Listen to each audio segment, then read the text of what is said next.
All right, you lot, come in, settle down. The bell rang 12 minutes ago. You're late. All right, file in there. Who's that there? Oh, I'm sorry I'm late. Out there, outdoor. But you know, yes, I know. A wizard arrives precisely when he means to, and all that. Sorry. Try to be on time there next time, Gandalf there. All right, everybody's ready by looks of it. Okay, cadets, order. Welcome to the fleet cosmic briefing. Is in session. Take your seat as 4 galactic travelers come to meet. And so, with your fingers and data pads poised, welcome to your leaders, Jesse, Curtis, and Ostradamus Toys. But in the expanse of the cosmos, there's heaps to explore. And so, in going where no man has gone before, there's also brick something and outdoor. Yes, come all ye affiliations from far, far away regions, as we discover the worlds of cosmic legions. It's a tale where planets and stars unfold, a system divided around a fiery sun named Zol. So voyage with us as we learn of Kazanians, Squilix, Suvians, Reseries, and Tetraderm, and yes, scavengers and traders, prisoners and tyrants. There's so much to know, but be prepared should the red alert groan. At the Four Horsemen, a galactic journey awaits one and all, where you can create characters, all aliens, both great and small, and build your species, be they minor or grand, just like the gods, or when suns die and universes expand.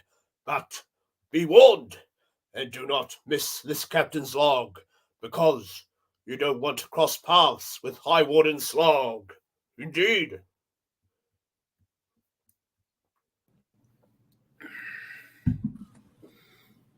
Well, hello. Hello, everybody.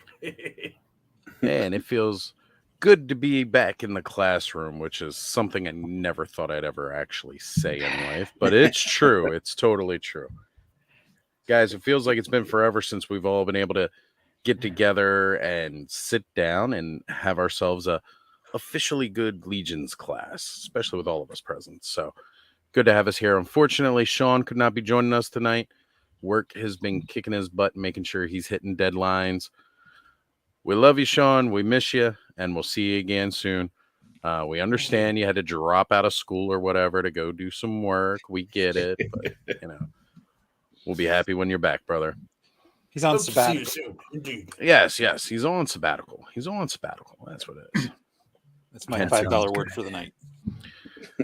So, wanted to get in and start saying hey to people in the chat, and then we'll start talking about what we're here to be talking about tonight. First up, I want to sit there and look at this little overachiever talking about being the teacher's pet. And Travis, you absolutely are. Guys, there is still time. Make sure you go ahead and back the stacks so that way you can get it at the cheapest price possible during the Kickstarter run. After that, it goes up in price from there, but definitely go check out Hexastack on Kickstarter and back the stack, because that's what your legions need to be sitting on. But because he is such a teacher's pet, Ed's just calling him out and putting it on point like it's supposed to. Tell him straight that kid. He is totally that kid, sitting at the front of the class trying to answer all the questions all at once. So it's good to have Travis and Ed in the chat here tonight. It was great meeting both of them at PowerCon. Got to meet the legend himself at PowerCon, Jesse. Oh, man, it was so great. It was awesome. All right, let's get into it here. We've also got Nolan hanging out with us this evening, as well as K-Roll. Good to see you. We have a Theodore Rex in the chat saying, man, kitty. Oh, boy, we were talking about some kitty right before we went online. No, we're not talking about. Don't bring that person up again. Okay. Block them from the channel. Oh, I won't be doing that, but you'll have to fill me in a little bit more. Yeah, well, I mean, it's just my coworker. Oh, Lord. Allison Troy hanging out with us. normally talking about Star Listen. Wars, but tonight we're talking about beautiful, beautiful cosmic legions. So good to have you. Indeed. Thank you. Rhea Black with us as well. Good to have you here. And keeping us Evening there, scrolling Ray. down. Oh, We've what's up got there? Michael Cagiet. Oh man, I hope I pronounced that right. Michael Evening, Kaga. sir. Thank you. I Home appreciate. Canada. I see. I Ken see. there. We got Ken in the He's making house. the joining us connections as well. there. Always making connections because he's, as Allison would say, out of control. I know it gets Sorry. bad. It gets so bad. Sorry, children. It's coming got up. Paul Morales in the house as well. Good to have you here. And all the talk about kitties and lightning. What's it? Lightning. It's frightening. Hey, man, I'm just going to say, if you're all shouting out about lightning pussies ho hits a little different. I thought you were going to say Chris Lightning there, sir. Ooh. No, that was on the other show with the prolapse. It was definitely greased. Oh God. Oh, yes. Oh. There it is. The out of. To be clear, we just didn't want to be sued by the Thundercats. So That's right. That's right. It's all fair game. Get your minds out of the gutter. It'll go back. It will. Cowboy So- Blair. Cobweb joining us tonight, hitting that like, stopping by. I know he said he himself is still enjoying his wonderful B-Day dinner. Big happy birthday shout out to Oh, yes. Cobweb joining Happy us. birthday, indeed. Absolutely, brother. Glad to have you here. All right, guys. So while we were all hanging out at PowerCon, those beautiful, beautiful bastards at Four Horsemen decided to go ahead and drop some news on us. And we picked up a very, very special distress beacon, and we had to pick it up and we got to check it out. We got, I mean, we all know from sweeps. look, we all know from Alien that if we pick up a distress beacon and we don't go check it out, at least we all lose our shares. And Parker ain't going to have it if we lose our shares. So I'm just going to put that out there, guys. Kudos to everybody who's getting that reference because that first Alien was amazing. So let's bring it up here. Let's talk about this. So this is wave 3 of beautiful cosmic legions. The Ox crew crash landed their ship on Thraxon. It's actually the 4th wave. Is it the 4th wave? That's the 4th wave? Mhm. My bad. I'm a little off. You're right. Right. We're getting some creatures in there now, I see. Oh, yes. When they announced this wave and they were showing off all the pictures and they were like, we've got some world building stuff. Here is a critter. So, Eldor, why don't we go into the wave here and start pulling up some of these beautiful, beautiful toys? Okay, so where do we go there, sir? Just click click the link right there with the pre-order. We got to show people where to buy because we're all showing like villains tonight. All right. So Looks like we have it all there. Go click on our little lowland scapeback. Yeah, low landscape back is the. Now, as I hear it out loud, and I'm not just reading it for myself, I get it. So, you guys know me. I love my critters, and here's this beautiful looking like dog thing. And this is like the first, non kind of static critter that we're getting out of legions here, right? To my knowledge, this is the first thing. We haven't had anything like a wolf or a dog specifically from legions. I mean, it's pretty massive. Well, it makes sense to have animals in Cosmic Legions because after all, we saw the horses and what have you in Mythic Legions. It's true, but this isn't quite that same scale, is it? It's a little bit It- smaller. Yes, I would think. Yes, it looks a It's little bit pretty smaller. big. I don't know that it's quite as big as a horse, but it's pretty big.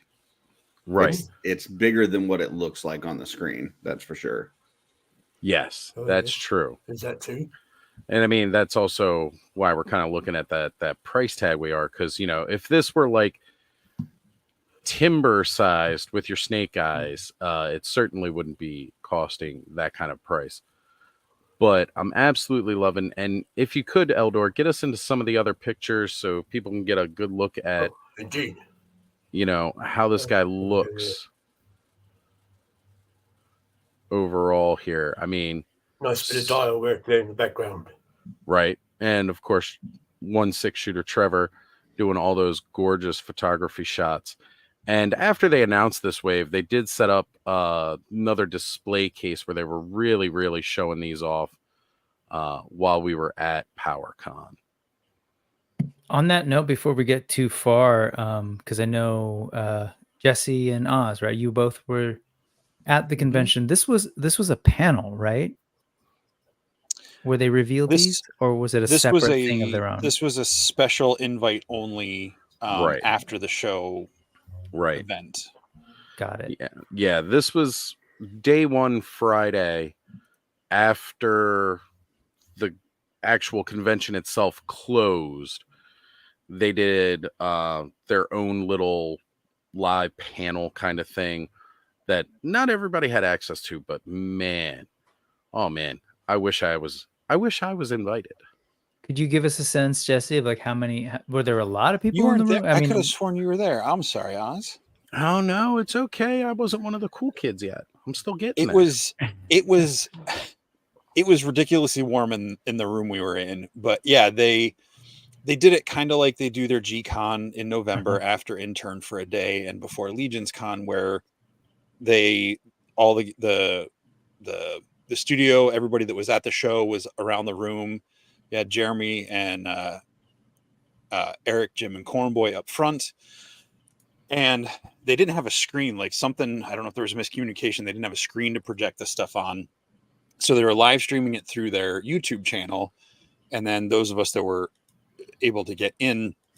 So those of you who were watching from home or your hotel rooms probably had a much better visual on these things as they were coming up, because there was no screen. So they would unveil one and then there'd be a little laptop up front and Cornboy would kind of pick it up. So you're like 40 feet away looking at a laptop screen, and then they started bringing them up to the table. So it was after they would go back to the back of the room, we got to go look at them. Got it. Because I was wondering, I was watching the stream and I was wondering, like, why are they showing me a laptop screen that was sort of like right in front of the thing? So that was essentially what you all were meant to look at, I guess. They were holding that up for us to see. They went through one by one as they unveiled each one.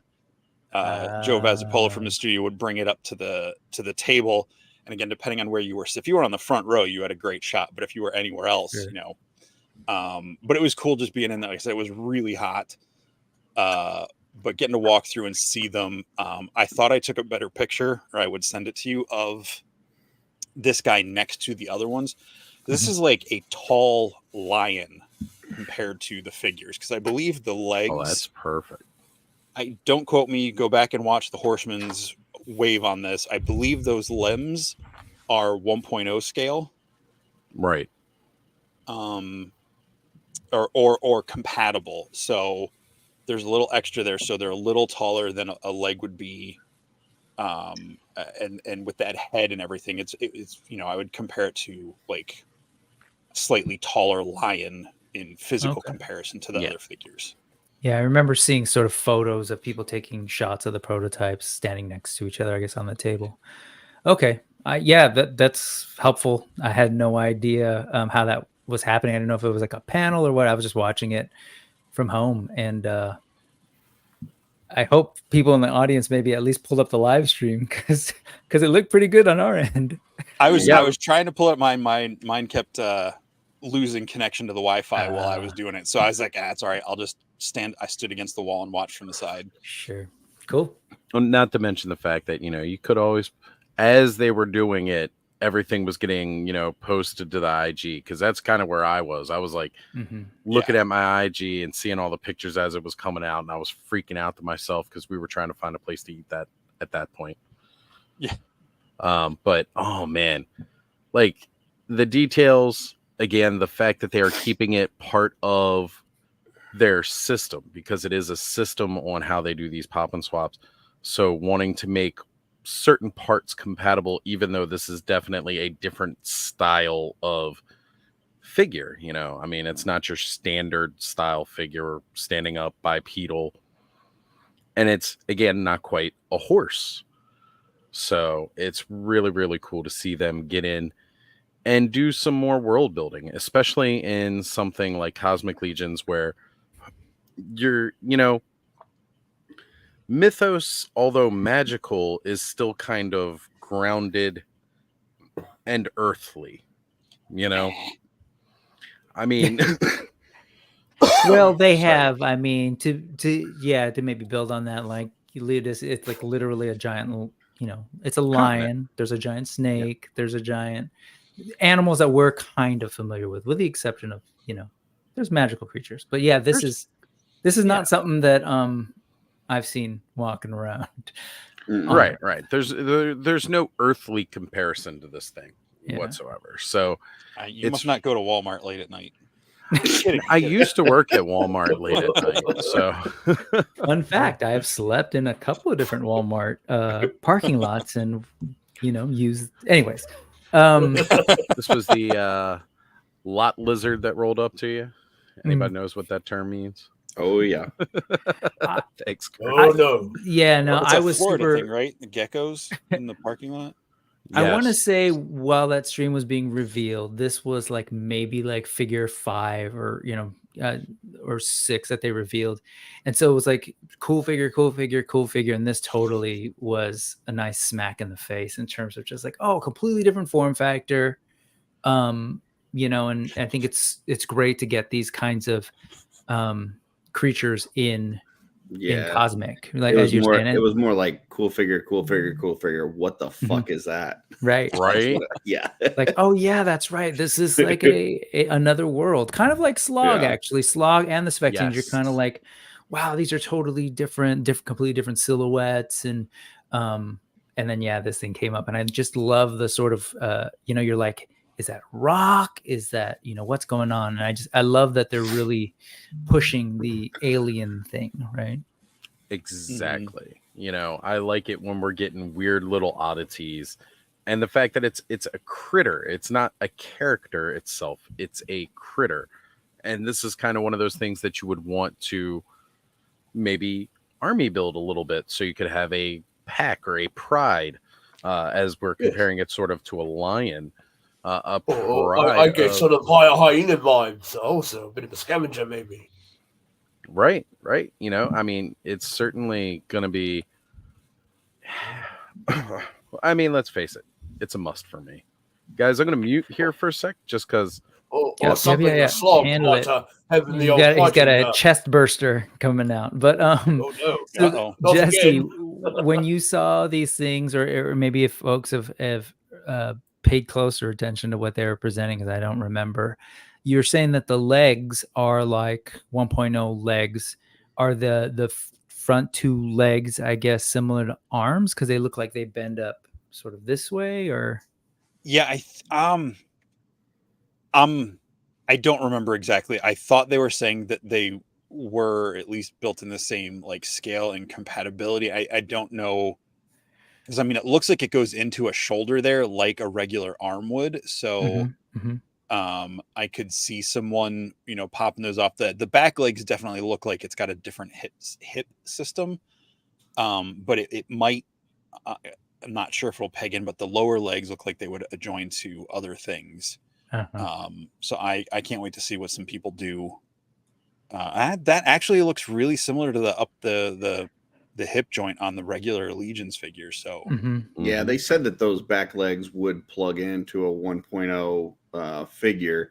You just may run into, depending on what waist piece and stuff you have, I guess the rock formation type thing on the top of the legs would probably cause a problem. So that's where Yeah. Eric was saying he didn't know if it would fully fit on a figure, but as far as the the parts where it plugs in is the exact same. It might fit onto one of your skeleton, maybe mid torso pieces, perhaps. You might have a bit more clearance to work with. Agreed. Yeah, if you could go back to where it was showing more of that shoulder joint there for a bit, Eldor, on one of the other previous pictures.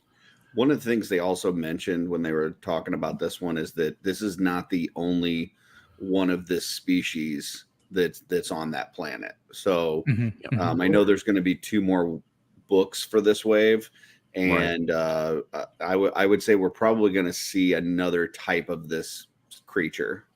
Well, I was going to say, Kirby Smith bringing up exactly that as well, that it opens the floodgates for many critters, especially more scapebacks. Yeah. And got to agree, because we can only assume if there's lowland scapebacks, there's got to be highland scapebacks. Probably they'll be coming down out. They'll be coming down out to the mountains with their kilts. Or I just figured they were going to roll around. Instead of like these quillish appendages, they were going to have, They can take our gold, but they can never take all the freedom. I was thinking more like a bit of dreadlocks and a doobie hanging out of that mouth, but that's the laid back skate back. Oh, boom. Yeah, I mean, I think it is interesting because we kind of glossed over, and I know that the class is sort of geared more towards folks who are kind of just getting into legions or maybe legions curious, but part of this creature it has to do with the setting, right? So we kind of totally just skip the notion of the story for this particular wave, which is that a crew, the Ox crew crash lands on this planet. So it's kind of like what's going on this planet, and these are one of the creatures there. So I do wonder, will we get more of this creature from this particular planet? And that whole storyline, just right off the bat, intrigued me because, I know we're exploring different parts of Cosmerrium. We started sort of on a prison station. So that alone had my brain kind of going like, wow, are we going to be going, are we going to be going all over this galaxy, right? And are we going to have waves set in different planets, which is awesome. And yes, there is only one. There can be only one Highland scapeback. See, just like we have with the horses in Mythic Legions, you can take the horse's neck out, and we adapt a piece in there for plugging your torsos in, and so forth. And I wonder if we might have that with the mid articulation there, options to plug different types of body types in there for the critters and so forth. As we indeed learned about the leg joints there. Yeah, we'll see sometime next year, I guess. Yeah. Or early 25. I really think this one is one of those that I could see being under ordered, just because it's so unique, so different. But at the same time, like when Trevor's doing these pictures, these things are held together with, whatever, paper clips and glue and whatever. So it's hard to get really good poses and articulation out of these things. And I think, if I think back to like the first wave that they did with the Sphexians, they told us at the time, hey, like this thing is once this is articulated and ready, people are going to want this like crazy. And they were right. Like as soon as the Sphexians were done and people, saw them, like the finished products and stuff and the poses they could do, they were selling out. Like even the retailers were selling out right and left of the Sphexians. I could see the same thing happen with this. Because initially, like I even look at this and I go, what am I going to do with this thing? Do I want one? If I do get it, do I need multiples? Like what are they going to look like? And I think at least 2. Yeah, I think that this is one that once we see like close to or finished products on this one, I think that it's really going to ramp up the interest on it. Perhaps You gotta go a odd. saddle pack, You gotta go accessory odd. pack, maybe.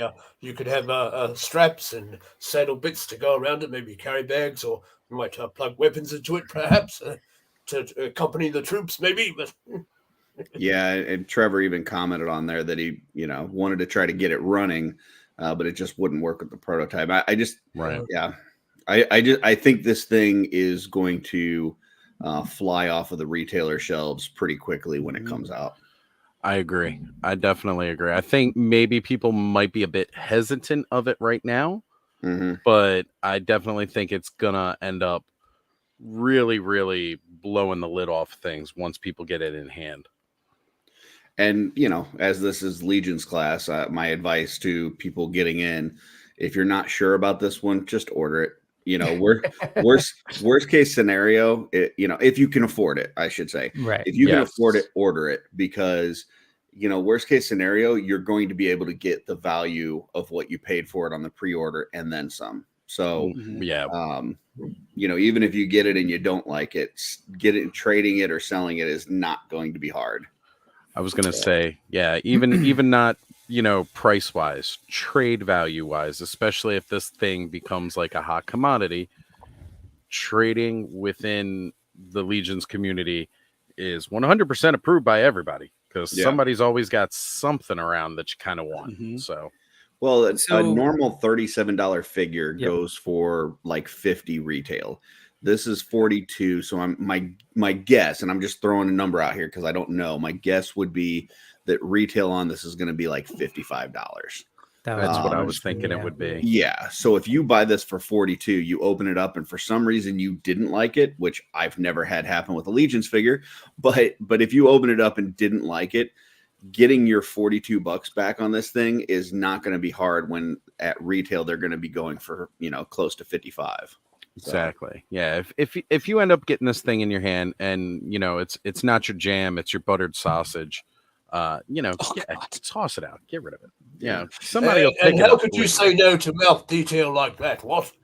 Right? And that is an articulated 100%. jaw, which I didn't know at first, but I did hear that on Jeremy's stream that jaw is articulated. See, I didn't catch that. That's awesome. That's even better. Gotta He's a love all Jedi these. fan, Gotta love that attention to detail that a lot of people are taking note with articulated jaws. All So right. that opens up a whole new can of worms, indeed. Oh yes. Now, what did we want to look at next? Because I kind of just went with my favorite from the pack here. So Yeah, well, before we move on, Jesse, it looked like were you going to say something on that one? Yeah, Oh, I was just please. going back to the pricing. I know we'll probably hit this later, but I mean, it's $299 plus shipping and taxes. mhm. I didn't do the math breakdown on what the saving is on doing an all-in versus buying them I individually. think it was right at 37. Okay, as I can say, it's usually around the cost of a Free figure. Yeah. I mean, yeah, depending on where you live, you are going to pay shipping, but you're going to pay shipping no matter where you are. But like $300 for this is a really good deal, I think. I mean, you've got, what is it, 4, 5, 6 characters, an accessory set, and a creature. And like you're saying, if you do the all in, usually all ins are ready to go and ship out. Usually they ship out the fastest. Yes. Right. So for part of the educational purposes, if you do an all in, they don't have to like pick your order. All ins come in their own box. They send them out. If you don't like any of the figures in that, you got one of them basically for free, so you can trade it off. Or you'll the what is it, the Scapeback and Kern Ray, I think, and Orvar. I can't see the prices on all of them. I think Those are Scroll down a little bit, those are Eldor. 48. Right, you are. Yeah, scroll down just a little bit here, trying to get the Okay. prices of everything. Fortunately, it can all fit So- on one screen. So yeah, you've got, you're basically getting either the Thraxan Scout or Uka for free. And then you can trade off, one of the things, even if you only want the guys in the suits or whatever. It's just, there's a lot of ways to do it, and especially if you're in the Mythic or Cosmic Cabal, the way people do trades, you might be able to, like, say someone oh, I forgot to order the skate back, and I can't get them at, like Curtis is saying, if they sell it at retailers, you'd be like, hey, I've got one, will you trade me XYZ figure for it? Right. Comparable price. So Yeah. just And- because it's new doesn't mean people won't want it once it's actually out. Well, and legions are very unique compared to a lot of other lines. Like if I go to the store and I buy a Destro figure and I open it up and I don't like it, I'm not going to be able to get my full retail money back on it. Nope. These you do. Like I can take a figure that's a $50 figure, open it up, and I can still sell it for $50 because they're, and especially since the pre-order price is cheaper, you can easily get your money back. So it loose. And that's, a lot of other communities. It's like, if you want to make your money, you better have it. It better not be loose because you're going to be taking a hit if it is. Yep. So, Now, for our friends up in Canada, because as we always like to talk about the discussion with the price here, we know it's a lot more difficult for you guys to come across these, getting them across the border and all like that. There are a lot of different costs that go involved with that. Our good friend Adam, highly articulated, who was stopping by earlier to say hello, remind you to hit that like button, folks. No matter which channel you're on, please hit that like. Indeed. He always recommends e-collectibles.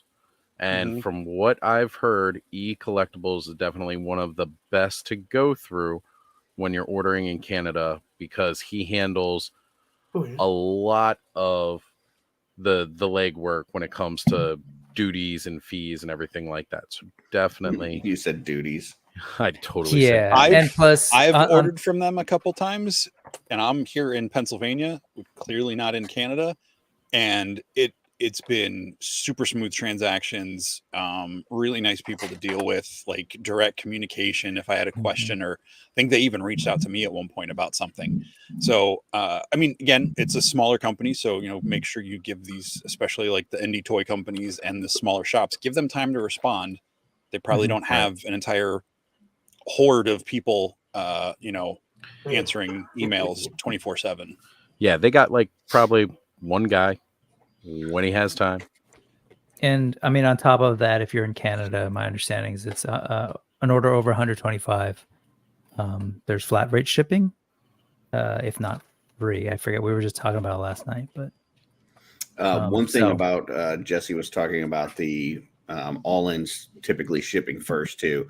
The only time that they didn't ship first was because there was an issue with the ogres. They're produced at a different factory. Ogres and trolls are produced at a different factory from the other figures. So there's no ogres or trolls in this wave.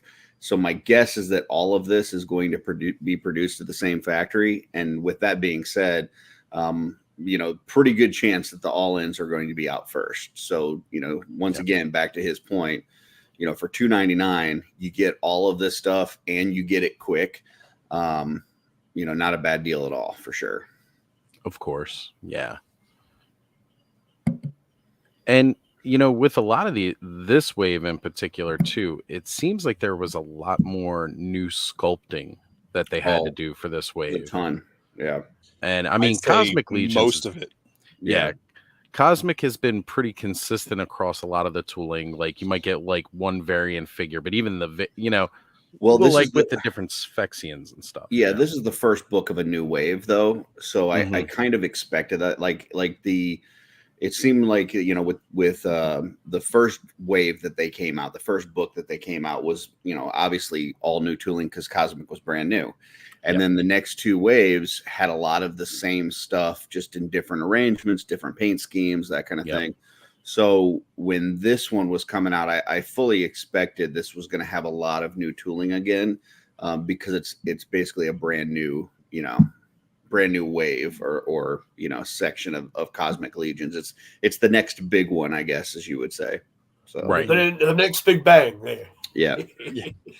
And whereas the first couple waves were largely based out of the prison, at least the first two books were, and then the Outpost Axios has a crossover of stuff. You had a lot. It's very Tusk heavy with the design. So this is a whole bunch of new suits new type of Yes. armors. Like I like that there's such a variety in the suits, and it's not just everybody's in stormtrooper armor. You know, there's. Hey, let's not put down Tusk armor, okay? I'm not. Hey. No. I'm not putting it down. I'm just saying I wouldn't want the entire cosmic universe to look like Tusk figures. I would prefer I that can see all Cosmic Legion was just sentries. Get rid of everything else. Well, based on your buying habits, you've got the And world yeah, that you want. on your shelves you can do that, but for Just everyone say, else, Curtis, the variety mission has to exist. accomplished. He's starting his empire there. Look out. I've got a totally random thing. So I'm here unboxing this version yes. of Oleg, and I've noticed this with some of the cosmics. Has anybody else had a hard time, like struggle with getting some of the pieces out of this plastic? Is it just me? The Cosmic is way more difficult to unbox Yes. than Yeah. Mythic. Yeah. Okay. I will say, Which I think helped me because then I didn't blow it. I didn't like do it all in one shot, you know, like I took my time and I was able to like open one figure and appreciate it. And then Sure. the next day open the next. You are saving the moment there. Yes. Because normally when I get a Mythic wave, I open it all at once and then, you know, and then I'm sad. So, Yeah. right. It was that added thing of sort of like, one, it's brand new packaging compared to Yeah. Mythic Legions, right? After a while, those Legions figures are pretty much coming in the same stuff. And then there's this is kind of taped in. There's the three little, Yeah. you know. yeah, it looks notches. great, but it's Yeah. definitely a lot harder to get out. Okay, Yeah. because there's some pieces that I've struggled with, like actually getting out, and Well, we've had that. Just wondering if it was just me. The fact that It it's is in a not. box too versus just like our standard card back, I gotta say, like, I really have enjoyed the packaging, I think, a bit more from Cosmics than I do from Mythic. Hmm. Mythic hits all the notes of my classic going into a toy store and grabbing a toy, whereas Cosmics makes me feel like I'm picking up a collector's piece a little bit Yeah. more, you know, where you get that big box. So I appreciate the packaging on like their figure obscura characters. But for like this stuff, honestly, you could put it in a Ziploc bag because all I'm gonna do is throw the shit away anyway. So I mean, that's great. It looks awesome when you pick it up, but all it's doing is going in the trash. And now it's just more stuff going in the trash. So but that's me personally. So I won't be sorry, my thought got stuck in my head. I really do like the packaging. I'm not keeping every one. I have at least, if I've gotten any duplicates, I'm not keeping duplicates, but because the character bios are on there, I can cut them off. But at least for now, I'm keeping a lot of them just because the art and the design, like you're saying, yeah, it definitely feels more like a collector's item. right. Seeing the Nate Barch art and just the insets, like the inserts for, the different ones are the really inserts cool. make cool backgrounds. That's for Yeah. sure. They definitely do. I gotta say, Nate really, again, when we get a Mythics, we got like that, just that card, and then that's what you got for the wave. But each one of these feels like you're holding something a little bit different, I just love them. They're so good. Yeah, I mean, to Jesse's point, each one of these inserts is sort of, not each one is different, but they have sort of different sets of them, right? Depending on who the character is. And I mean, yeah, it makes sense because they got to rethink packaging, right? For essentially this brand new line. So I appreciate that they kind of put, went a little bit different direction, gave us a little bit more unique art for each figure. Yeah. On these boxes a little bit more prominently. We get, this wonderfully nostalgic cross sell in the back. Ooh. And I think we got our checklist again. As of now, I still have all my boxes. I know. Anyways, but I'll say, yeah, I've been getting most of mine through Wolf King Customs lately, and so I just messaged Len and I'm like, hey, go ahead and throw away all the. If you want, you can throw away all the shit and just send me the figures. If that saves you on shipping or whatever, like I don't need all that. There's an option there. I definitely like the packaging of Mythics better, just the way I like to collect, because I don't have much space to store boxes anymore. Yeah. Yeah. And, You'd rather you boxed know, in there, indeed. yes. Well, Absolutely. the other thing with the Mythics one is like if you break them down, you could have a stack of clamshells and a stack of cards, and they don't take up much room. And then if And at some it's point a you bit of want to plastic rebox there. them, you can just throw them back in there, and you know what I'm saying? Like it, I don't know. I It's don't So know how say you if can you stack say the if you're working on clamshells your with. say if With you're what? working on your diodes, perhaps you have that nice Yes. big bit of thin plastic in the window you can pop out and make a window or a computer pad with or something. Sure. Hey, Recycle. so I know again, since we've kind of got the whole like we're talking to maybe folks who are new to it. You were talking about reselling some of these things. What's the sort of practice with putting things back in the packaging? How much do people care? How much does it affect Very little. resale? Yeah. Very little. Unless, I mean, there's been a few where I've looked for a brand new one, mostly because I don't want it to like if it's a specific figure that I want to make sure it's got very tight joints and that kind of thing. Mhm. I'll look for one brand new. But most, especially on older figures or things like that, like if you're looking for one, it the value difference between a new one and one that's been displayed is not much difference. Oh, my bad. I I think meant so. if you were specifically going for one that has been taken out, do people care if you have the original packaging with it? Really? No, not usually. Not usually. Only Now, if the way there's that you ship it, they care about. Like, don't Sure. send it in a bubble mail, or people will lose their fucking minds. Right. So, Right. Don't put pull it in a Walmart. box. Got it. Yeah. Yeah. I mean, there are definitely requests, you know, people do sometimes they'll put the post, you know, looking for, you know, complete doesn't need box or complete with box. Okay. Yeah. If it had been taken out, you know, just pay attention. Or if you're doing it, you know, like, hey, this was, you know, I opened it, it's repackaged or back in Right. box, I think as far as the communities go, when it comes to like online and it, you know, eBay and all that sort of stuff, Yep. you know, I do whatever best practices you would do there. But as far as in the cabals, as long as you're upfront with what it is, what you're asking for, always put your price, or if it's for trade, what you expect value wise in trade, comparable. And the So details. don't trade something. Don't trade something at eBay price and expect someone to trade something at convention price just because you saw it at a convention table for $30 instead of 75 on eBay, you know. Those poor souls. But yeah. Well, some might just like the card art, you know, especially the inserts for a bit of a backdrop, or they might cut the cross sales out for a bit of a, you know, personnel read up on the computer screen there, perhaps. Dork Layer said Whatever you repacked in a wish. used microwave popcorn bag. that would be bad. Here it is down at the bottom. It just came through on my end. Sorry, guys. Yeah. Oh no. I'm gonna put it in the chat. But someone's asking when the pre-order Right. ends. It ends on September 17th at 11 p.m. Eastern. So we have just over 2 weeks left. Or Yep. Yeah.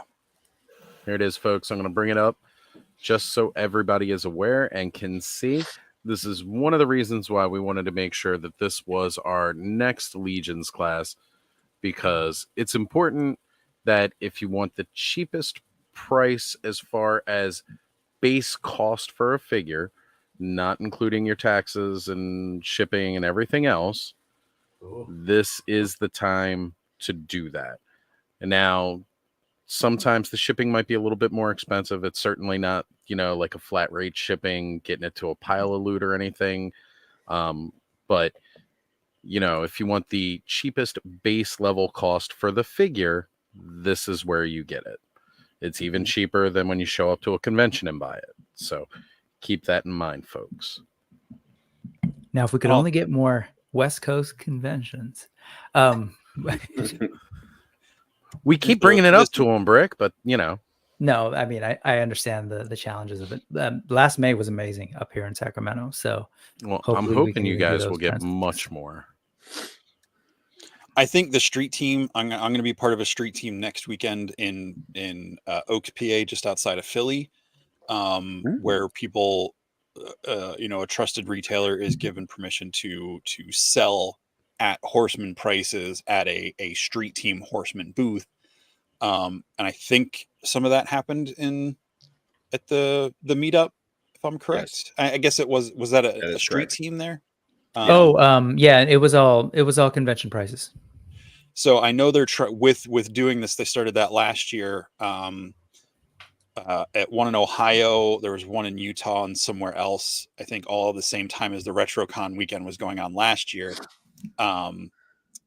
They're trying these street teams out in different places. So that's definitely something that Do you all stand out there with your jackets open with all the mythic legions dangling off them and what have you? I got them legions you need. Quote unquote street team. Yeah. It's just non-official representatives of the studio representing the studio. So just because Jesse said it and it struck a chord of funny with me, I'm putting it in the chat. They'll be all standing there with their hashtag cabals out. Look, we all got the snicker when I said duty. You said balls. I think it's a good model that they're running with the street teams, because when you think about it, what used to happen is that, you know, the people would place their pre-orders and then retailers would place their orders and then horsemen would order extra stuff.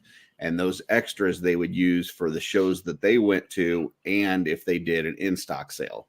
And those in-stock sales, for those who have been around for them, are like a bloodbath. Like you go in, the stuff's gone in like 2 seconds. And like people that already have these figures are just buying more and like loading up.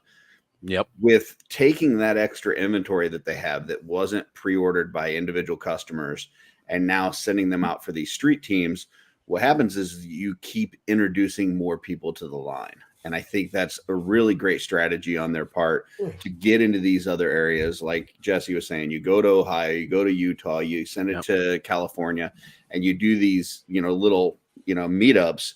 And then, you know, you introduce this to a lot more people, you know, because if you just did an in-stock sale, the only people that are going to get on there are the people that already know about Mythic Legions. And the goal is to try to get people that don't know about Mythic Legions. Right. Know? Right. And again, what I've loved in seeing about the street teams with the, you know, especially with what Brick sent from when he had the Mythic meetup, you know, on his side, is that it reminded me of, you know, I mean, most of us are Star Wars fans here. Did anybody ever go to the Midnight Madnesses for those? And I'm not talking like a GameStop midnight release for some crap like that, but the Midnight Madness that you used to get for waves of Star Wars figures. Those were always a lot of fun. You get people cosplaying and, you know, people lined up at midnight to grab Star Wars figures. And I'm not talking like the midnight launch of a movie, but just straight up like midnight sci-fi dorks hanging out at a toy store. I've never felt like more at home. Okay, good night to see all that unfold, you know, with all them going in for their TVs and they're fighting over TVs and such. I only was a part of one of those, and that was during the sequel era for Star Wars stuff at the Toys R Us by me before it closed. Yeah. The only other midnight stuff I really participated in was midnight movies. Okay. I went to like 3 different Midnight Madnesses. But it was a lot of fun. And those were back in my short-lived toy hunting, Star Wars toys, reliving that right around the time of Revenge of the Sith all the way up to Clone Wars. Okay. So just thinking about that and wanting to dive back into some of these other gorgeous looking figures. Mention the suits. Anybody here a fan of these suits? Do we want to take a look at those a little bit more here? I like all the suits, but Orvar is my favorite. All right, let's go jump in on the dwarf. And we say dwarf, but he's actually very large. You know, standing next to like a regular like Mythic Legion, he's not smaller than that. Right. Yeah. I love that the suits. Okay, so like you were saying, when we come to Tusk, those suits are kind of like lean in my opinion. Mhm. You know, they're very lean, very kind of form fit for the body type that they're on. I like that the Ox crew has these bulky looking spacesuits. hmm I absolutely love that Mhm. about them. A bit of a Bumblebee tribute if you're so inclined. A bit of a robot head on there. Yeah, I like that. You know, the Tusk. I mean, they're military. They're guards. They're, you know, they're very sleek. They're you know, meant to be very action oriented. You know, I think, and where these are more your, you know, deep sea fisherman, ice road trucker, you know, construction worker type crew, like whatever their mission is, it's all about function and utility. And I'm sure these suits like help enhance, you know, their. I'm not going to full out and call it an Iron Man suit, but I'm assuming it's got things that would help them function either in space or on the other planets, you know, to do the jobs they need to get done. And just Right. that chunkiness is really fun. I think if you get these, you get a couple of the regular, you know, 1.0 or 2.0 figures that have like less of the suit look to them. You could easily, you know, have a casual out of suit Ox crew, you know, if like they're lounging around and they're like tank On the tops or, ship. you know, Right. yeah, like yeah. You know, when they're not doing the work. And I just noticed the Ox crew logo on his knee. I had not seen that before. It's nice when we can the zoom on the Store Horseman website when you go over the pictures, you can just see so much more detail. You know, it's really, really magnificent. And again, it's like this guy looks like he's got a gun. That's like an impact wrench, you know, kind of thing. Like you see a Mhm. little hose hooked up to the back, like, you know, I mean, And they said like all those like trinkets on the belt will be able to be pulled off as well. Like yeah. that's all modular too. So Yep. Curtis is taking off the belt. not Ooh. the belt itself, but the little grenades or whatever. So Oh, That's all okay. using that one peg attachment, right? no, this is a little bit different. This isn't like Okay. what the weapons we're plugging into. Okay. This is actually like little trinkets on the belt that they're starting to make modular. So I don't know. They may end up being the same size, but it's not using like those clear pegs that came with the Right. weapons on the book one. Oh, you're saying you got it. Not using the pegs, but it may be the same peg It may be the size you're same thinking. size. Don't know. They just Got said it. they want to make them to where they're removable now. So Can we see the holes maybe underneath? No, I guess the belt. no, they didn't is have all them of them. pulled out of any of them. So No, they were all full. Yeah. But I think again- the holes on the backpack are this. I mean, I think that's the same backpack that Yes. Vorga has. yeah, And those it's are got the same. the hose plugged in. So I think they're trying. And again, for folks who are new, these are 3D printed like resin prototypes. So the real figure Mhm. is gonna look a Okay. lot better. So these are always, the prototypes are always slightly larger than the Sorry. final product. It's not like a full 2-up, you know, or whatever they're called. But just because the way the print and everything, when they do the tooling and the injection molding, it slims down a little bit, Mm. each piece. So I think I laughed. Sorry, Jesse, because you're like, it's okay. gonna look better. I was like, Jesus, this thing looks amazing. But you know, Yeah. Right. it's hilarious when Because I like hear that. all the parts, like they fit and they look good. And if you didn't know, Sure. it's just hearing them talk about it a couple times, like, Yeah. because it's the 3D part, they don't quite snap, they don't fit as snug as Right. they should. So these Right. things are going to look even better when their production, you know, finally comes through. Like Curtis was saying about the Sphexians earlier, like, Yeah. you know, yeah, I think these things are going to blow people's minds again.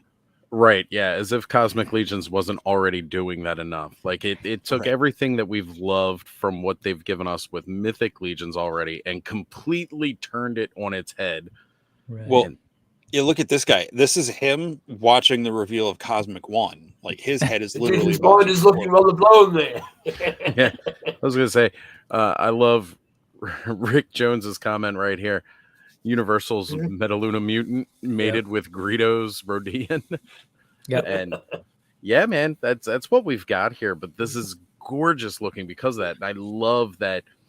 Again, this hits all those check marks for me too. Like, this is the first picture that we saw in the reveal, and I didn't like it. Like I was like, I don't know about this. Then I saw the other head. The other head for me sells me, and that's why this is my favorite figure, is because of the other head. And if you go to now that's the one that they showed, but if you go over to for you, the angry one.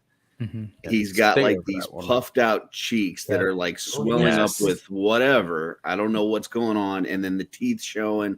Like that one for me does it. Like I'm like, alien okay, glands. I'm sold. I'm telling you, those glands. You might say. I'm gonna say it every time I get to talk about this character. They're going to be like when you're boiling like marinara sauce on the stove, and it's just like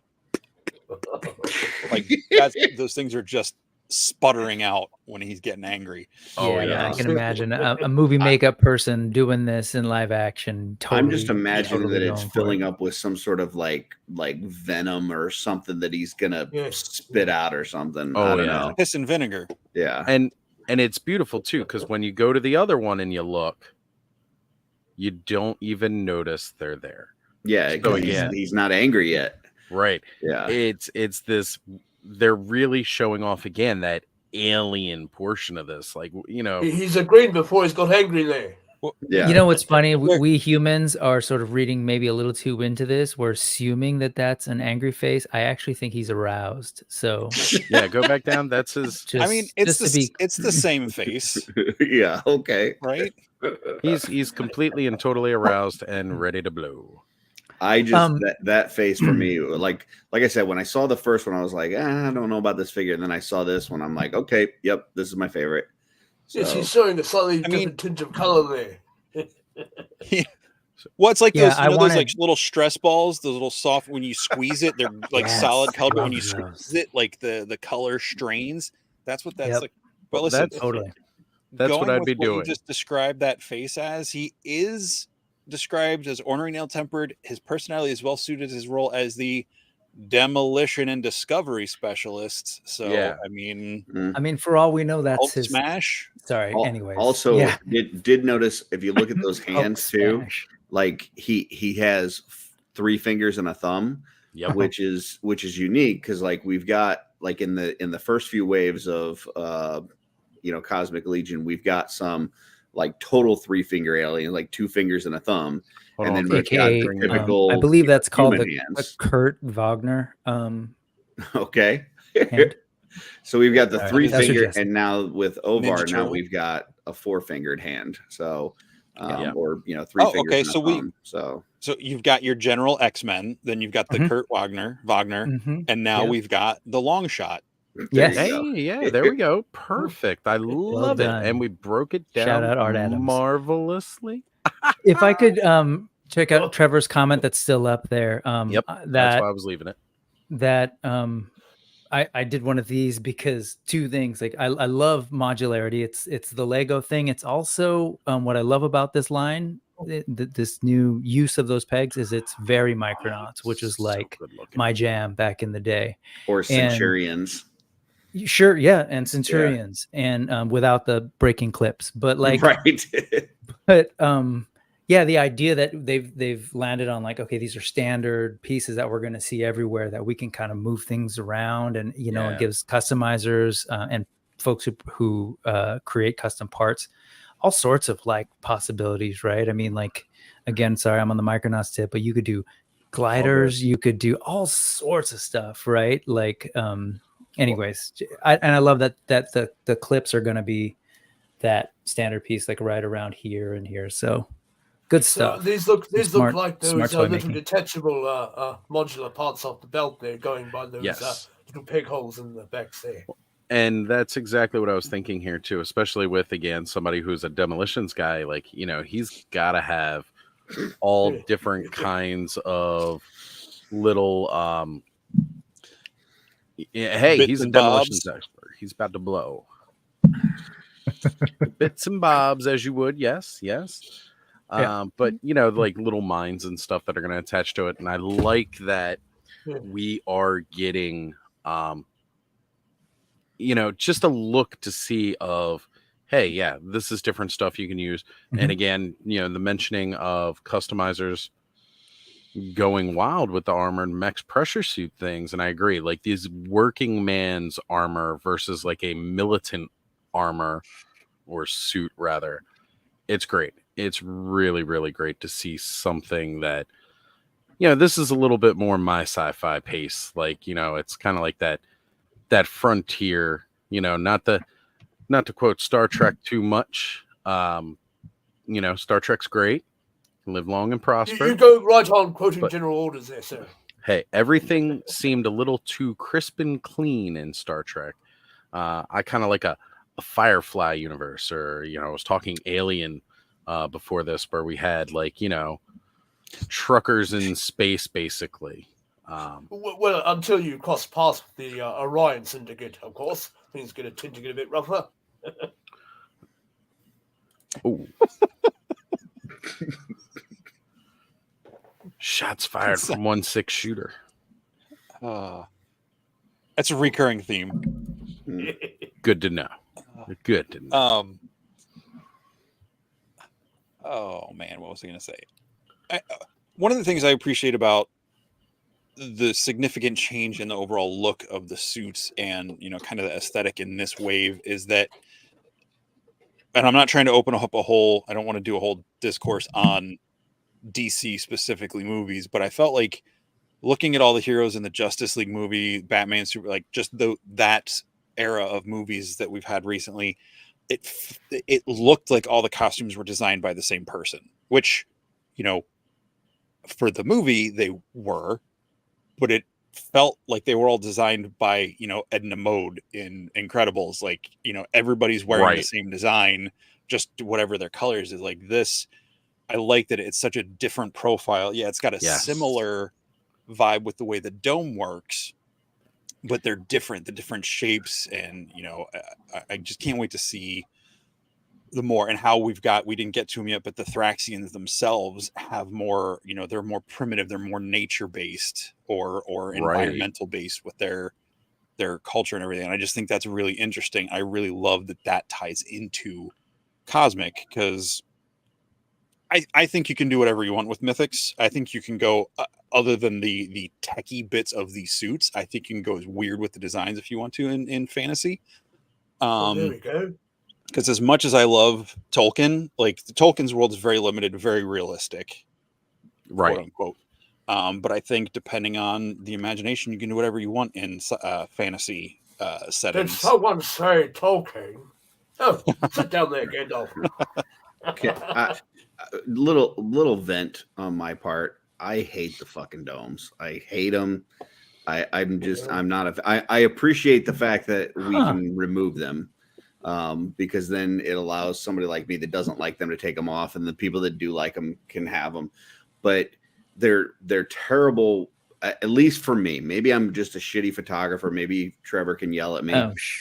But like when you go to do any sort of photography, it reflects everything. If you try to do any lighting, it shoots the light off the bubble.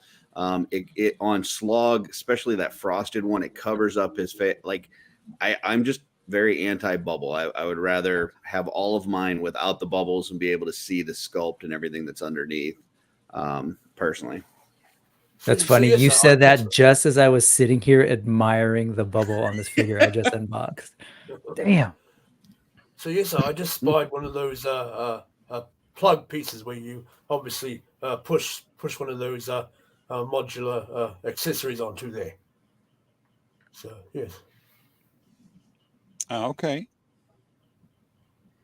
I really, again, you were saying you're not a big fan of the bubbles. For me, it's one of those things where, I'm so used to bubbles in spacesuits that I like that we have different designs of the bubbles. I like that we have the different spacesuits. They're different manufacturers, which is a thing that actually happens, to get back to what Jesse was saying about this.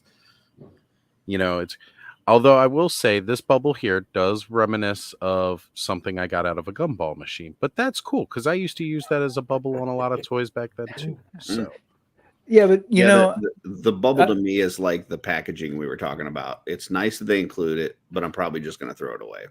So, really, yeah.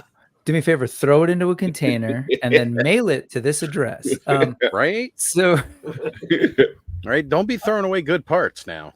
I was just gonna say what I really, you know, and I think, forgive me if it didn't register then, but as far as like the three sort of like suited folks in this wave, each one is unique and different, right? But particularly with this one, I love, especially if you go back to the last shot of sort of the 3/4 from behind, Mhm. the silhouette of this thing is just so cool looking, just like Slog, right? I love the like massive top and like those legs, those mech looking He's very legs. stocky.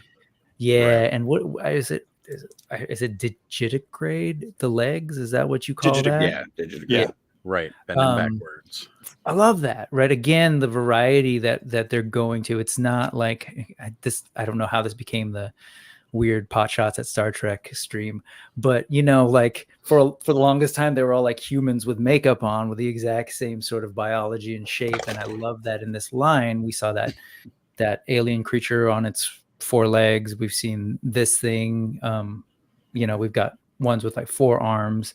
We got the Sphexians, and I just love the, like, even just squinting my eyes and looking at the variety of silhouette is awesome.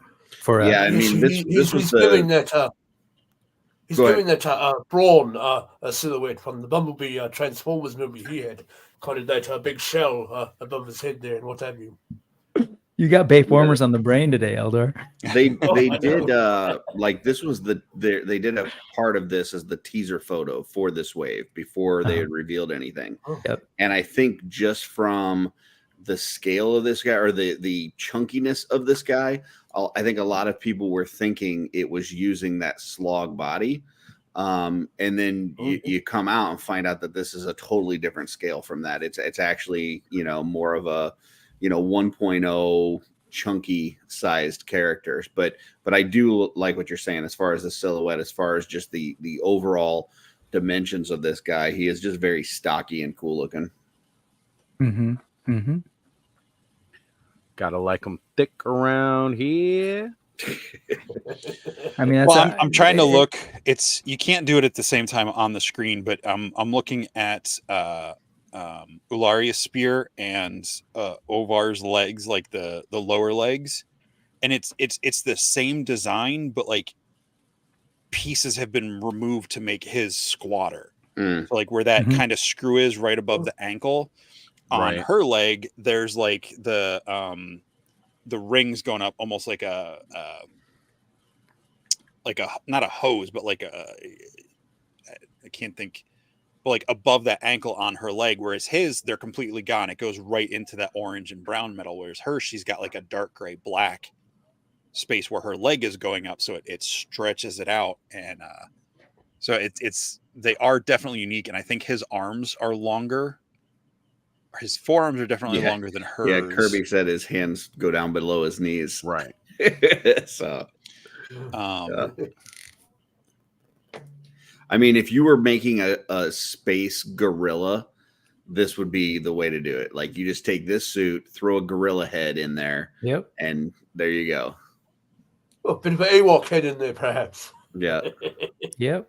Throw Gorilla Grodd's head on there, or King Kong NECA head, and There there you you go. Well, you know, upcoming monkey skull. Yeah. Ooh. Or Sun Wukong found himself in the wrong century there. Yeah, his head might look a little small in this one. I'm not sure. Cool. What other figures we got in this wave? I was gonna say What we else got a is couple gonna other suits my to money? look at. Ooh. So I will say a cool thing we haven't mentioned yet, the spacesuits, and I know it's a joke to a lot of people on McFarlane figures, but because of the way the suits are built, the Ox Crew characters, at least the ones we have so far, all have toe kick. Ooh. nice. Have what? Isn't that the word? Isn't it toe kick? Toe kick. Yeah. Yeah, the McFarlane Yeah. toe kick. Yeah. Right. Yeah. But because it's part of the suit, it so you can the toes. if you pose them walking, you can have it to where the and they're such big chunky feet. Chunky feet. Yeah, McFarlane calls that adding some sex to the figure. So I totally had my brain in a different place. I thought you were referring to like the diapers that a lot of McFarlanes have. And so when you said toe something, I was like, no, that's not the right word, Jesse. But then... toe pick. All right. Do we want to look at the Scout? That was the first figure that they showed. I was gonna say, yeah, we should go look at some Thraxian here. I love this guy. Right? Listen, people.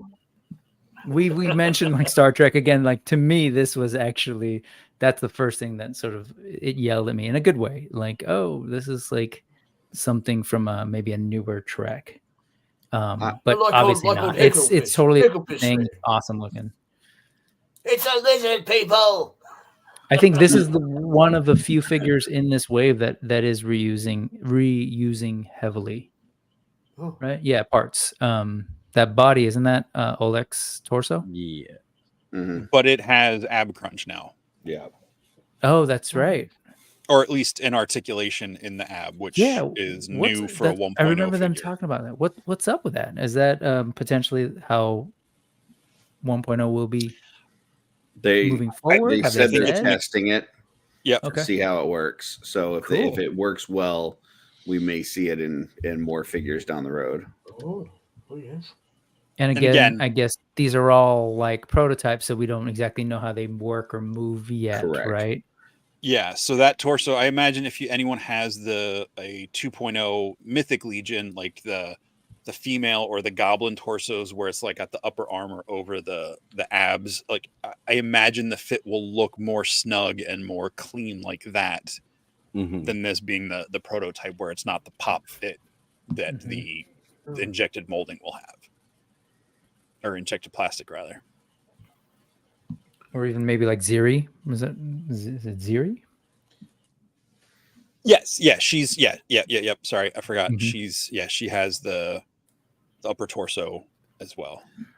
So I want to get an extra one of this figure just to use the armor pieces for my Faunus in Mythic Legion.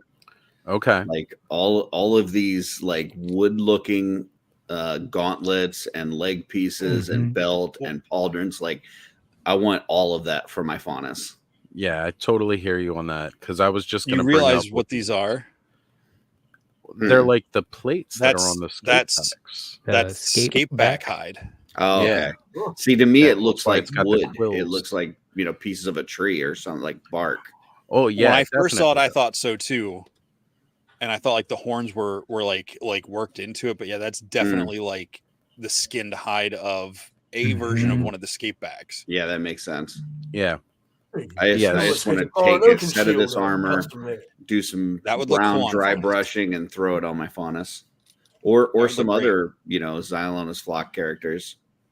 Well, and especially if you got in there with some dry brushing too, say it's some dark undertones and lighter tones on it, would definitely give it that wood look. And that's one of the things a lot of people have said about this figure is like the weapon, the skirt piece, the armor. Like this has very much a Mythic vibe, and I can see a lot of customizers using these parts within Mythic. Well, I'm looking at it too, just the overall body shape. Like you want to make like some kind of reptilian Mythic Legions characters. This is a very good body for that. Or demons. Demons, definitely demons. Oh man, yeah. Like, can you imagine like an Azar with like this scaly, skin instead of just the regular torso? Yeah, definitely. Oh man, now you're really. What is Arakagor, the Dragonborn? Right. Yeah. Dragaseer. He's a Dragaseer. Dragaseer, yeah. Like little baby ones. He needs, Oh, I love that head. I was gonna say he needs a little mini me, which means this is a squinty eye look. This is right. Again, that's the stand in his face. Yeah, absolutely love that. one of the things I want to do, I want to see one of these with the Sphexian wings on its back, Oh man. Mhm. Woo. like somewhere between an insect and lizard type thing. Again, Or bone Like glove a there. Geonosis in there from the old Star Wars, perhaps. Oh yeah. I could see, you throw those wings on there, and you could have some. Since Poxus has, I know we're talking Oh, Cosmo, man. but since Poxus has that kind of plague in the plague Right. sayer bow, like I believe, like unleashes like swarms of stuff, like if he had a couple henchmen or whatever. I'm with you, Jesse. I feel that all the way. Yeah, this is so great. Again, this just accentuates the notion of having a system that works between these different lines, and it's just the possibilities are awesome. I also Again, I'm a wanna Lego learn- person. That's what I loved about Lego and Lego minifigs, and just Mhm. being able to mix everything Well- and just do whatever. Can you go to the parts picture there, Eldor? Oh, of Yep. course. Here we So are. this is one of the two $37 figures in the wave. So that's the basic name. That's usually the named character or like a more Right. deluxe builder. So it comes with two different heads, 1, 2, 3, 4, 5, 6 sets of hands. Yeah, it's like got a whole Two- hands bag with it. I was going to Yeah, say this just is like- pretty much Super 7 level hands. Yeah, and that's the Plays into your same- stop motion too, of course. You get various motions Sure. of the hands there. And I believe they have the different articulation points in the wrist. Some are vertical, some are perpendicular. Or this one, you know, looks Right. that Like vertical those one. had that vertical one. Right. Yeah. So these are essentially, I think, repainted versions of like the Thygar, the grave ring hands, where he's Okay. the one that Brick's playing with. Hmm. So 6 sets of hands, the 2 weapons, which I Yep. believe the staff, the bone top of the staff with the jaw piece or whatever, I believe that detaches right there at the kind of knot work. Oh, wow. Oh, Those are not like- the So, Thygar hands, just so you know, Jesse. The Thygar hands only have 3 fingers. Oh, you're right. This, You're this right. has My a bad. full set of 5. Yeah. So Also, with what you're saying, if that Long shot, detaches not Nightcrawler. right at the knot work too, like, and if it can work with other spear tips or staff toppers Mhm. that we've seen within here, again, just that much more customizing options. Wow, I am Yeah. so or much even more if impressed one with of these this. ends might come off the handle there, and you have a smaller weapon. Yeah, there you with could that. put that jaw piece on the one mace, so the very straight standard manufactured mace bit from a Mythic Legion, or one of the more elongated metallics, lances or halberds or something. They could swap parts around, which again, like you were saying, the interchangeability on this stuff is great. And this is it is a builder type figure, but it's not like the basic builder price. But like for $37, Yeah, you're getting There's a what a you lot get of in value. lot this, here. Yeah. the detail on this, again, I'm not trying to like poop on other companies, but if I'm just saying you're getting, because that's what we started this whole class about. The first thing was the price, and trying to help people understand what you get for it, the value of it, the amount of articulation, the amount of detail. Like we can't see it in these pictures, but the bottom of the feet are sculpted. It's not just like that impressed foot.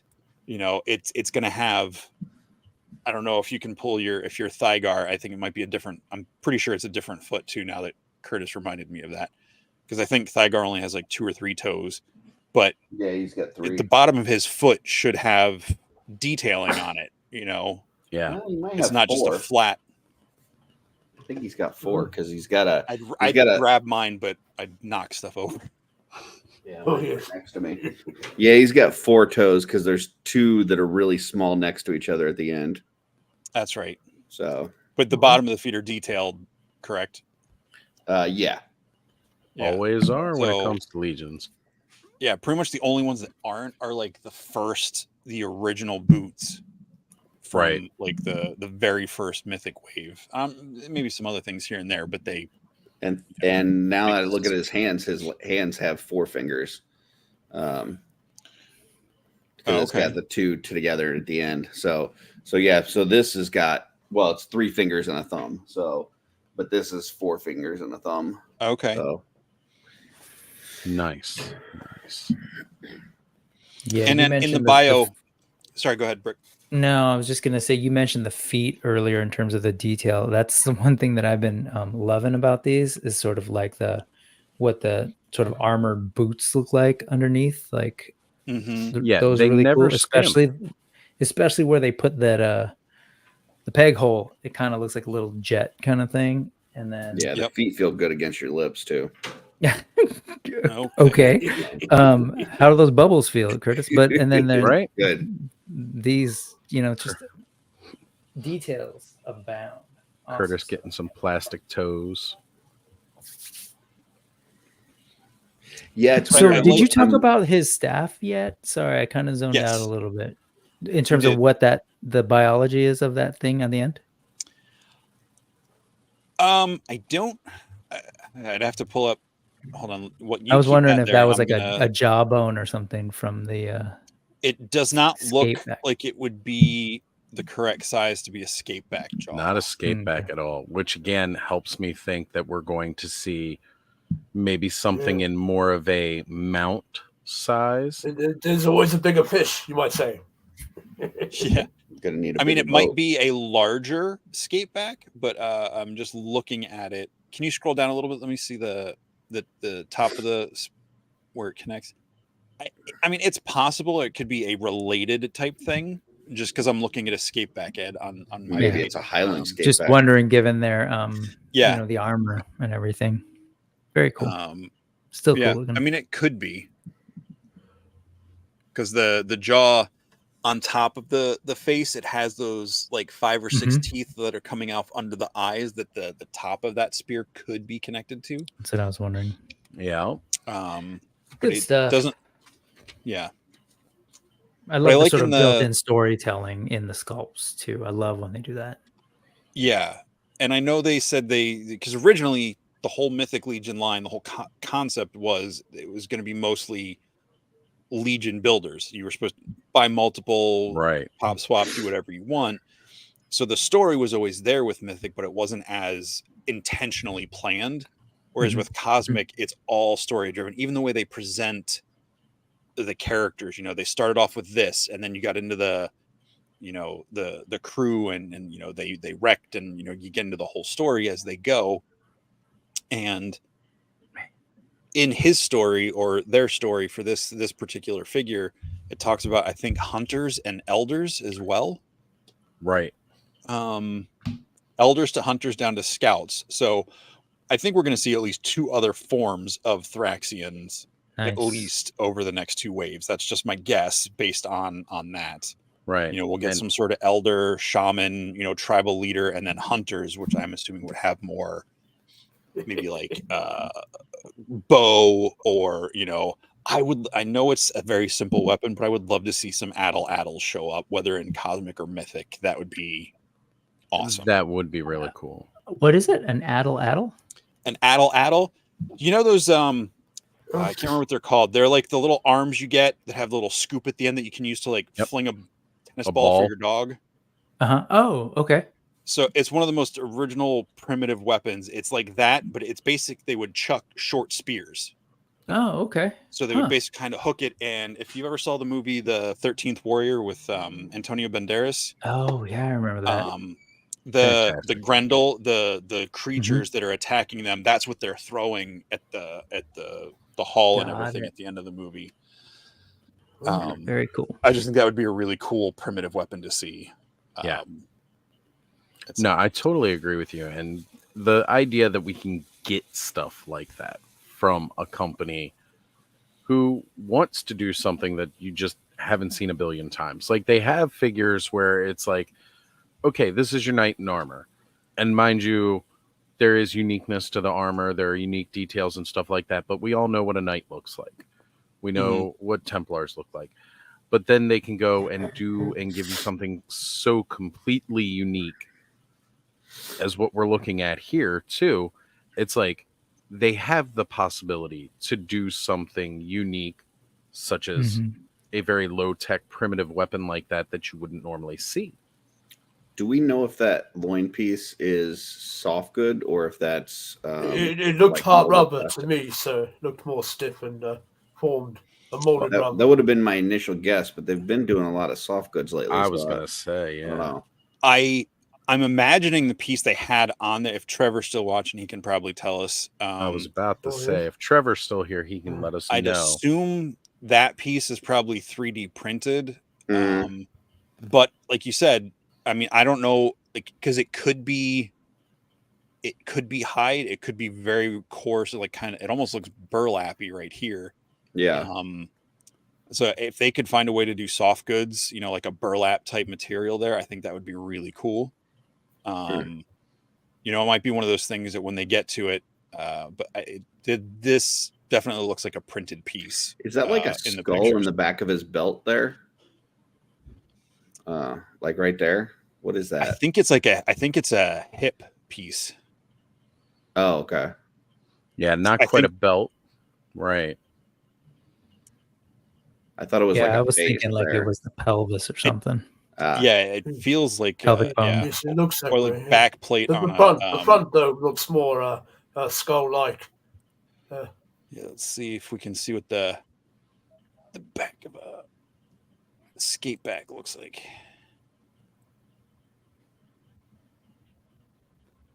Nerds.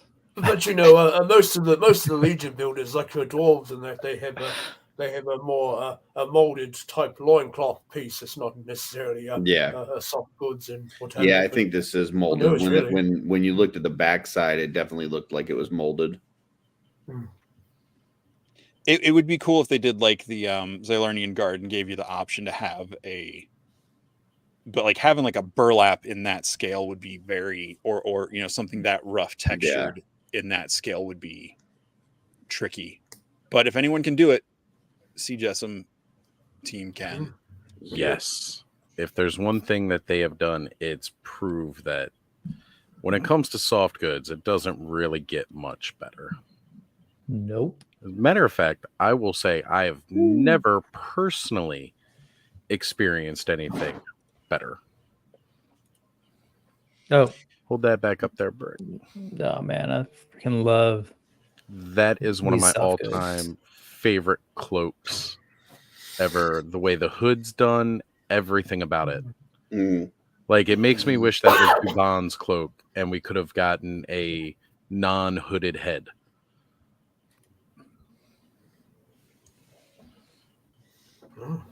Well, speaking of soft goods, if I could recommend going to my personal favorite from the wave, Let's do it. Let's do it. I believe yesterday, or was it this morning? So good. The Source Horseman put up the full detailed entry for this character in the series of blog entries they've been doing this week. That's something that we should actually mention, is they have been posting those regularly to help flesh out the story of this crew a little bit more. So definitely go check those out. Jesse, do you have a link for that? Because it's just on their I'll find it. IG, but let's grab it for people. If you just go to sourcehorseman.com, it's right under the gray banner for this. From the blog.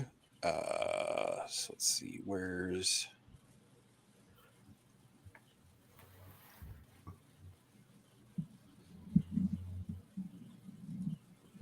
I can never let's see.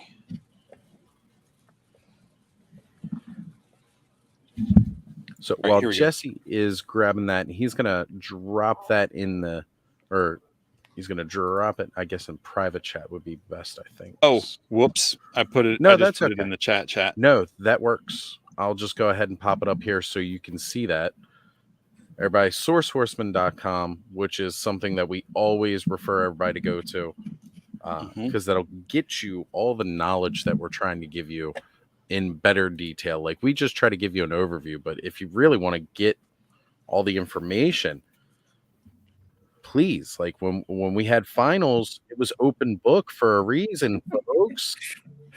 You know, all the materials are right there at the Source Horseman, but this one specifically has been giving you a lot of the updates on the crew. Mm-hmm. So yeah, that /updates/blog is the full. Maybe I'm missing it on the site, but I don't see just a link on the pages to go to the blog post. It might just be up.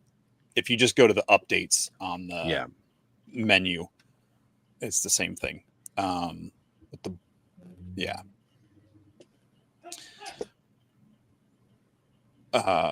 Kern Ray. This character, I personally, it was one of I think the last one they revealed.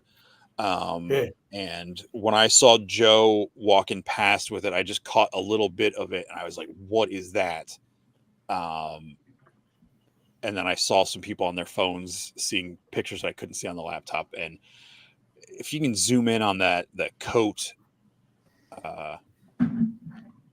just the stitching on is weird talking about stitching on clothes. Like I know anything about stitching on clothes, but on toys, just to get that small, that it feels like the right scale and the texture and everything on it. I believe it's going to be wired in places. Like almost all of CJSM stuff is wired to some extent on the Legion's lines. Just really cool. And then it's got the soft goods skirt piece around the waist. Pockets there. Yep. I mean, they're stitched in pockets. I believe someone was saying that they even had like, you know, kind of like the Levi's tag somewhere where it was like a little piece.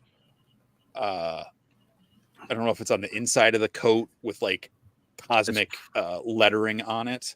Probably can pick it up in one of the other photos, but just again, like you're saying, stitching alone here, that kind of detail on a figure. Now, mind you, we're talking, you know, that kind of scale where you can see a lot more of these details. You know, it's not your 3.75 here, folks. So, I mean, I'm loving the whole, like all these different hoses and everything like that. I'm definitely digging the lone wanderer aspect of this. Like, the bandolier there with all his little shell casings in there. right. Like I'm feeling Fallout with this. You know, if anybody's a big fan of the Fallout games, like I feel like this guy rolled right out of Bethesda Studios and rolled straight from the wasteland, which is kind of what we're supposed to feel here with this guy. Yeah, it's hard not to do that, sort of comparing with other things we're familiar with. You know, same like a lot of people I know are commenting like, "Oh, this looks like a probot or a probe droid from the head, particularly like from Star Wars." But also like, I don't know if anybody here's doing the whole like deep Star Wars current canon, but the High Republic was going up against this character Martian Rowe, who was very much like this, like the big cloth coats with the cool helmet. And so I got a lot of those vibes, and I love it. And I love that they then, during the reveal of this whole wave, when they showed the reveal of this figure, which we'll get to, I'm sure, it's amazing, right? Like he is like, oh man, I need two of these, like one to display with everything on and one to display with it off, and with a bit more minimalist. To think of like all. So when I first saw Jeremy Gerard showing this up on his reveal there, spied the helmet first off, I thought, oh yes, that make good for a bit of a Triclops tribute custom there. Just the headpiece alone, get a bit of green on there, and maybe that'll be a future homage that we can look forward to. Why don't you go over to the next picture of this particular character so we can start showing that difference? Boom. The mask is off. Love that head. Woo. Just gorgeous. Absolutely gorgeous. Yeah. Almost Navi vibes there from the what's that one? The Avatar. Oh yeah, definitely. Like you can feel that sense. We got Bayformers, prequels, and Avatar tonight. When they showed the first picture, and then the price tag, the $42 price tag, I was like, I don't know if, like, for me, that this is a $42 figure. And then they showed this picture, and I was like, this is definitely a $42 figure. Right, because you did not expect this. Like two totally completely different looks. And then we've talked about this on Offworld, but the parts on here from a customizing standpoint, like those leather boots, we've never had just strictly straight leather boots in Legions, Mythic or Cosmic. So that piece right there alone is gold. And then as you scroll up, like she has, that soft goods stuff there. Then she's got the wrist wraps, which are with Varg, and we haven't gotten those with another character yet. And Varg is like a $48 figure. Well, on pre-order, I think now he's like 56 or something. And then you go even further, and you got this unique neck piece, and you've got these unique pauldrons. So there's just like so much in here from a customizing standpoint. Like, I mean, it's a great figure in and of itself. But then if you wanted to piece this out, it's got all kinds of great fodder that you could use for other figures.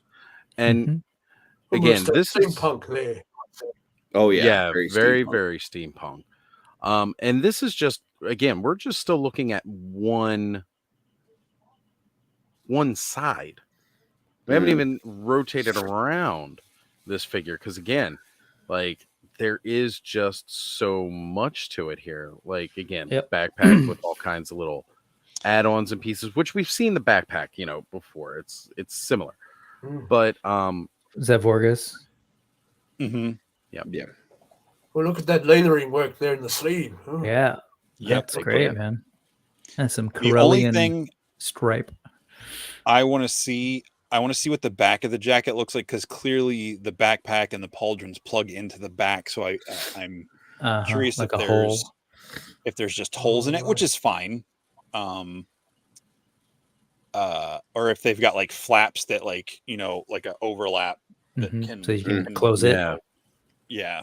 Yeah. But either way, it's really cool. She is, I believe, her and they introduced the new price point. That 42 is a new price because there's so much work on the soft goods for her.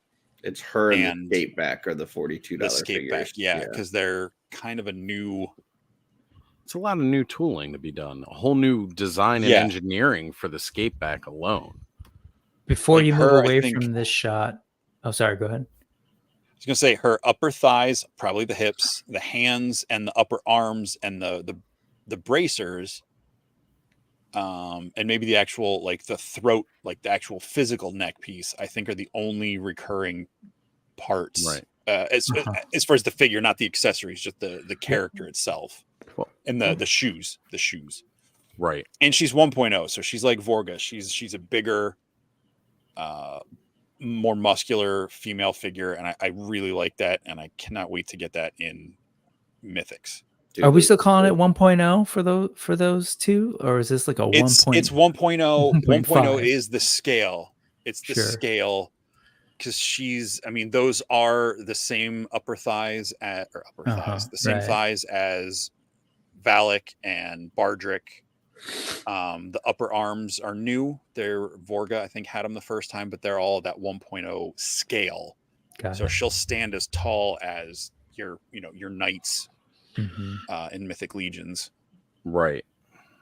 So I just wanted to point out at the bottom of both her sort of like draping loincloth thing and the skirt thing and that trench coat. I love the sort of weathering look, right? That the tonal shift, right, from the gray to that like muddy.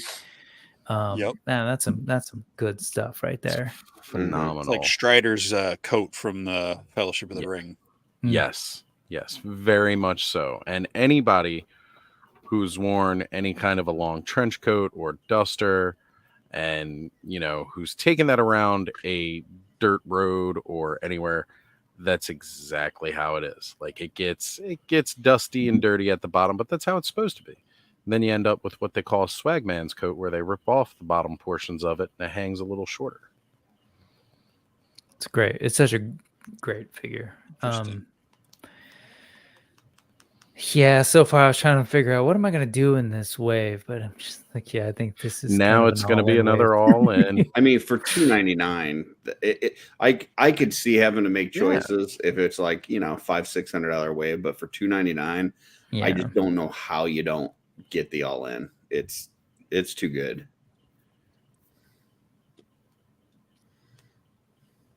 And then we haven't even looked at the little accessory thing yet. Right. Because she's a little heavy when it comes to the accessories here, you know? Oh, I meant like the $25. Oh, yeah. Kit. Oh, that Yeah, portion of it. thing's cool.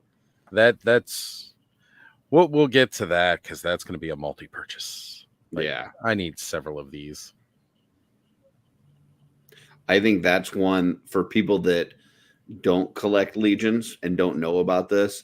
They're going to be looking for it after the fact from retailers or whatever for G.I. Joe photography, for Transformers, for whatever. If Star you've got Wars.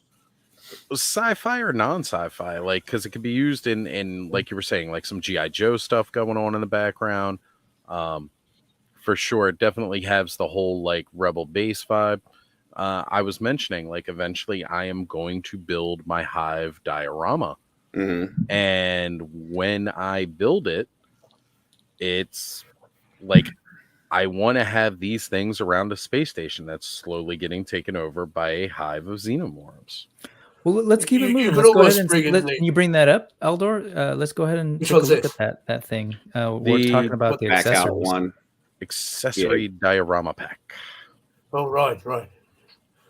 Right there. So, speaking of equipping, there, if you built a custom settle for the back there, you can equip these canisters on the side there to him, and just have him with the troops and what have you. Just looking at this, like if you were to buy, let's say from a third party printer, right? Mm-hmm. If you were to buy like the generator by itself, unpainted, it's probably going to cost you $18-$20 for one of those pieces unpainted. Mm-hmm. You're getting like 4 or 5 pieces here, plus the tubing, all painted in great detail for $25. It's a ridiculous value. Absolutely. A nice cornering on the edges there. Can you go to the next picture where you can see the blue generator disconnected from the cart? Which I just realized it slides in, that it's got like a T shape on the top under that handlebar that slides into the silver thing next to it. That's cool. Yes. But if you zoom in real close on those vents, you see all like the coolant or mud or whatever like drip. I mean, look at that. Mm-hmm. Yeah.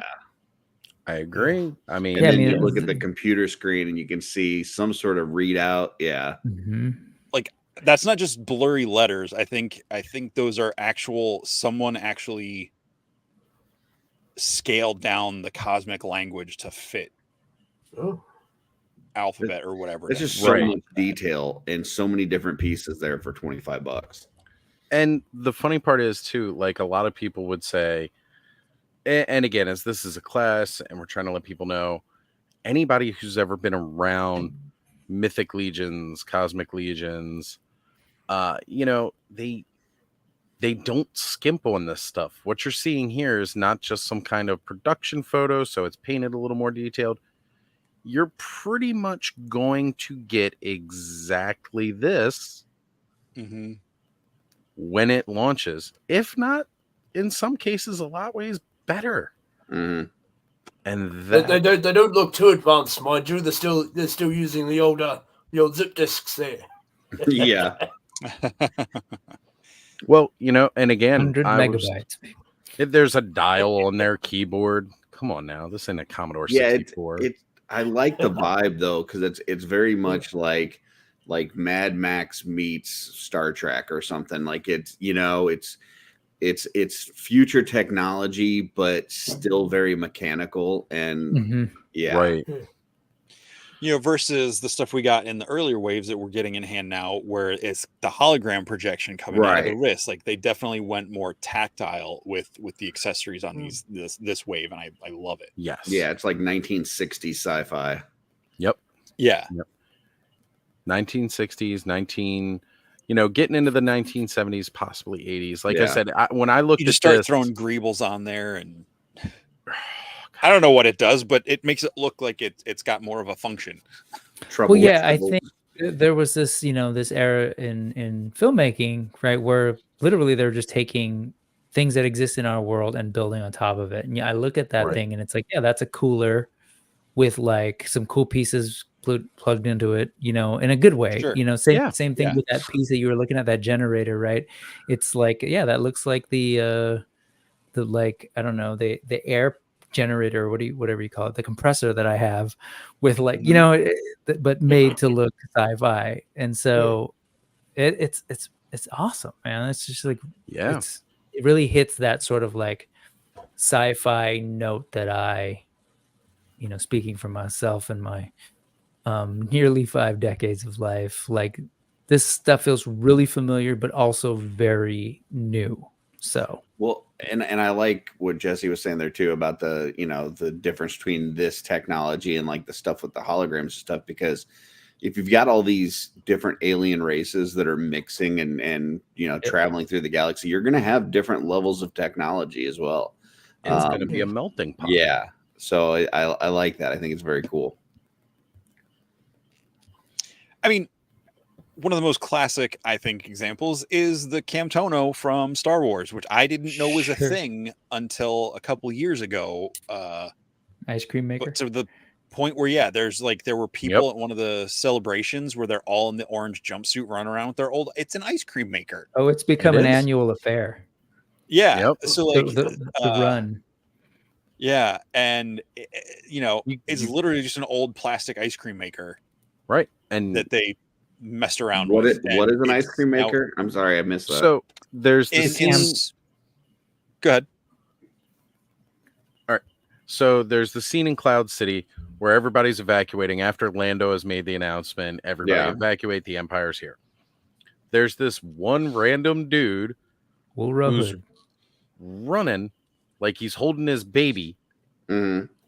but the prop was just an ice cream maker. Oh, all right. So if you watched The Mandalorian, the when he goes to visit the oh god, what is his name? That the guy who hires him Client. essentially, The client. the Yep. client, right? Herzog, Werner Herzog. Herzog. Yeah, so he opens up that container that has the Beskar in it. Yeah. That's the thing, and that was okay. originally it's just an ice cream maker that you would buy in the store that was like dressed up to be a prop. Gotcha. Also, you recall in Star Wars too, the binoculars were that old tank game, but they Sure, used that in Luke Skywalker viewing Hoth there. Exactly. Mhm. That's the And vibe I- I get from these things. Here it is. And then, of course, as we all know, the Stormtrooper blasters were based on those World War II rifles there, just with a few greeblies attached. and like what have you. even if as I currently drop in this. Ahsoka, the sphere, spoiler alert, there's a sphere map thing that's like an old puzzle ball, like an actual puzzle ball you could find, but it's really hard to find. There's a guy I see on Instagram every now and then who just goes through and finds the practical things that you can just go order on Amazon that they use as props and stuff in Star Wars. And I just, Yes, I see those puzzle balls and cubes are getting more complex these days. There's one fellow had a big massive one that was made up of millions of individual. Well, it was beyond my reckoning, but No, Qui-Gon's. you said communicator. millions and my brain checked out. That's way too many numbers. mine did too when I saw it. Millions and millions. Yes, it was all. Normally they're just all cubes and the smaller ones, but this one was quite large, and they were just made up of individual little oblong pieces or little slices there. And But even right down to Qui-Gon's communicator in Episode 1, like it's very widely known now that was just a handle from a lady's razor. Mm-hmm. Is it? Wasn't it you, Brick? We were talking, or who was I talking about with that just very No. recently? So it's a female lady's razor, and like next thing you know, it's this. The toy of it was this giant Comtech yes. thing with the Yeah. chips, Mhm. and like was way bigger than what the actual the prop was in the movie. But yeah, I mean, you know, they're always just completely redoing it. That's right. Lawrence is saying here, we were talking about the Razor. That's right. When I was on a Punk with Toys channel on Thursday. Oh, Lawrence says so. Good Good evening. stuff. If you want to go see Nice. a fun conversation that got real deep at one point, definitely go check out Lawrence's channel from this last Thursday where we were sitting down, just chatting, having a good old time, talking about the life of Oz. Not all sunshine and rainbows, but still pretty amazing. So What's the next fig? Well, before you move on, can you go to the picture of them, like the movie still shot? Yeah, that one. Yeah. So there you get a good shot of how big Yep. this stuff is. Right. These aren't like little crates that just like sit behind them. Like they're standing Need someone up. to I mean, carry their those. knees might be a little bent, but like those are substantial accessories. They're not Mhm. just. And seeing them in Agreed. person, Oz got to see them at PowerCon. Yes. The diorama was full of a bunch of them that were painted different even before they revealed Right. this. All throughout. And not all of them, but like the crate looking pieces, the more I said all generic looking throughout. stuff. Right. All throughout There's a the couple of them. entire thing where, you know, they were scattered around. And it was fantastic. I just thought they were actual pieces for the diorama, for the setup. Mm-hmm. And when they announced this, I was like, finally somebody's getting it. If you sell these little accessory packs, Mattel, people go for this kind of stuff. You know, especially in the adult collector market. Like, you know, because again, especially with one of the big things now coming into toy photography, you know, people are looking for stuff like this. Now, I don't want to go crash in the third-party business market of 3D printed goods and bits and bobs, as we've said before. But I mean, look, you know, the fact that there are so many people out there with 3D printers making stuff like this, it just proves how much more companies are leaving money on the table. But that's okay, because somebody's going to snatch them up. Well, here's But the cool thing- here's the thing though. A lot of companies would not be able to put this stuff out here painted in this level detail for $25. Like this kind of you're not getting this type of value from Hasbro or Mattel, you know. No. Yeah. I was going to say the cool thing about the 3D community, the printers with these types of things, especially since like that one cart, like the generator slides out on like that T shape or whatever, they're going to be able to find other things to work into this. You know, they'll be able to make other things that can hook onto those hoses. You know, they can find other things. They can get the measurement of the inside of that crate and make stuff that will like stack and fit in there. So if you get multiples of these, you can throw some, you know, someone's going to make like a space 6-pack or something to go into these. You just especially know it, that cooler looking one up at the top, you know, the little like white and blue one. That thing looks like, you know, it was designed for space tailgating. And that's exactly what's going to happen with it, man. Somebody's popping a 12-pack or whatever in there. You're, you know, thank goodness Trevor didn't put any glass bottles in here, but you know, you can get like little things that look like specimen jars and different things because they're taking samples. They're trying to, since they're stranded, it all just works right into the story, you know. And you see some of these pieces get reused later. Canisters there, you might say. Yeah, totally. You know, I'm digging it though. Like I said, you know, seeing these at PowerCon, and I was like, yeah, I need a couple because I like having fun set pieces and accessories, and especially ones that really make sense, like these do. And again, I suppose the closest thing we got to this in Masters was Master Race Many Faces. You recall he came with the carry case for his face pieces there, so that's probably about as much as we get from that. Right. And, you know, Ed's pointing it out right here that these, you know, each piece from here would cost you Oh, about $25 on Etsy. And it's true. Anybody who's looked on Etsy, you might be lucky to find somebody selling, you know, STL files if you have a printer kind of cheap. You could definitely do that. And a punk with toys is mentioning that Gridiron would sell a pack like that for $100. And you're right. You know, because that's kind of like what the value of those are. And honestly, what we get here, it's phenomenal. And there's that price right there, $25. Yeah, and if you were going to get them from Gridiron, they'd be 3D printed, right? I believe those Mhm. pieces. They're not. You know, and I was just holding these up because you really don't have to look far to kind of get a sense of the detail that you all have been talking about for these pieces. Right. Because Yeah. and Let also me, the pull- modularity that you were pointing out, like what third parties could do, because we've got that here. First off, real quick, Mhm. Force Awakens. Okay, so Yep. the speed of the. but yeah, no, like the attachments, right? Like we're seeing that, and like this piece right here becomes, you know, some kind of like mining tool or some kind of, you know, whatever. And we've got these extra attachments that sort of like close pieces off. What can what can customizing companies and third parties do with that? Mhm. Right. And the level of detail, when I look at the paint on these things, it's Mhm. this is what we're going to get on those Yes. those pieces that we just saw for Yep. $25, right? And Yep. stuff is fantastic. Every time I look at these things, and I know, yeah, we're sort of doing the fanboy thing, but it really is amazing once you start looking at these things and the level of work that's put into these. And I still I want to be a fly on the wall in the factories, because, like, again, this is just mass produced stuff. Like, you Rick know, a needs line to of be folks do. intern for a day. I mean, overseas. I'm talking overseas when they're producing these things. It's because Right.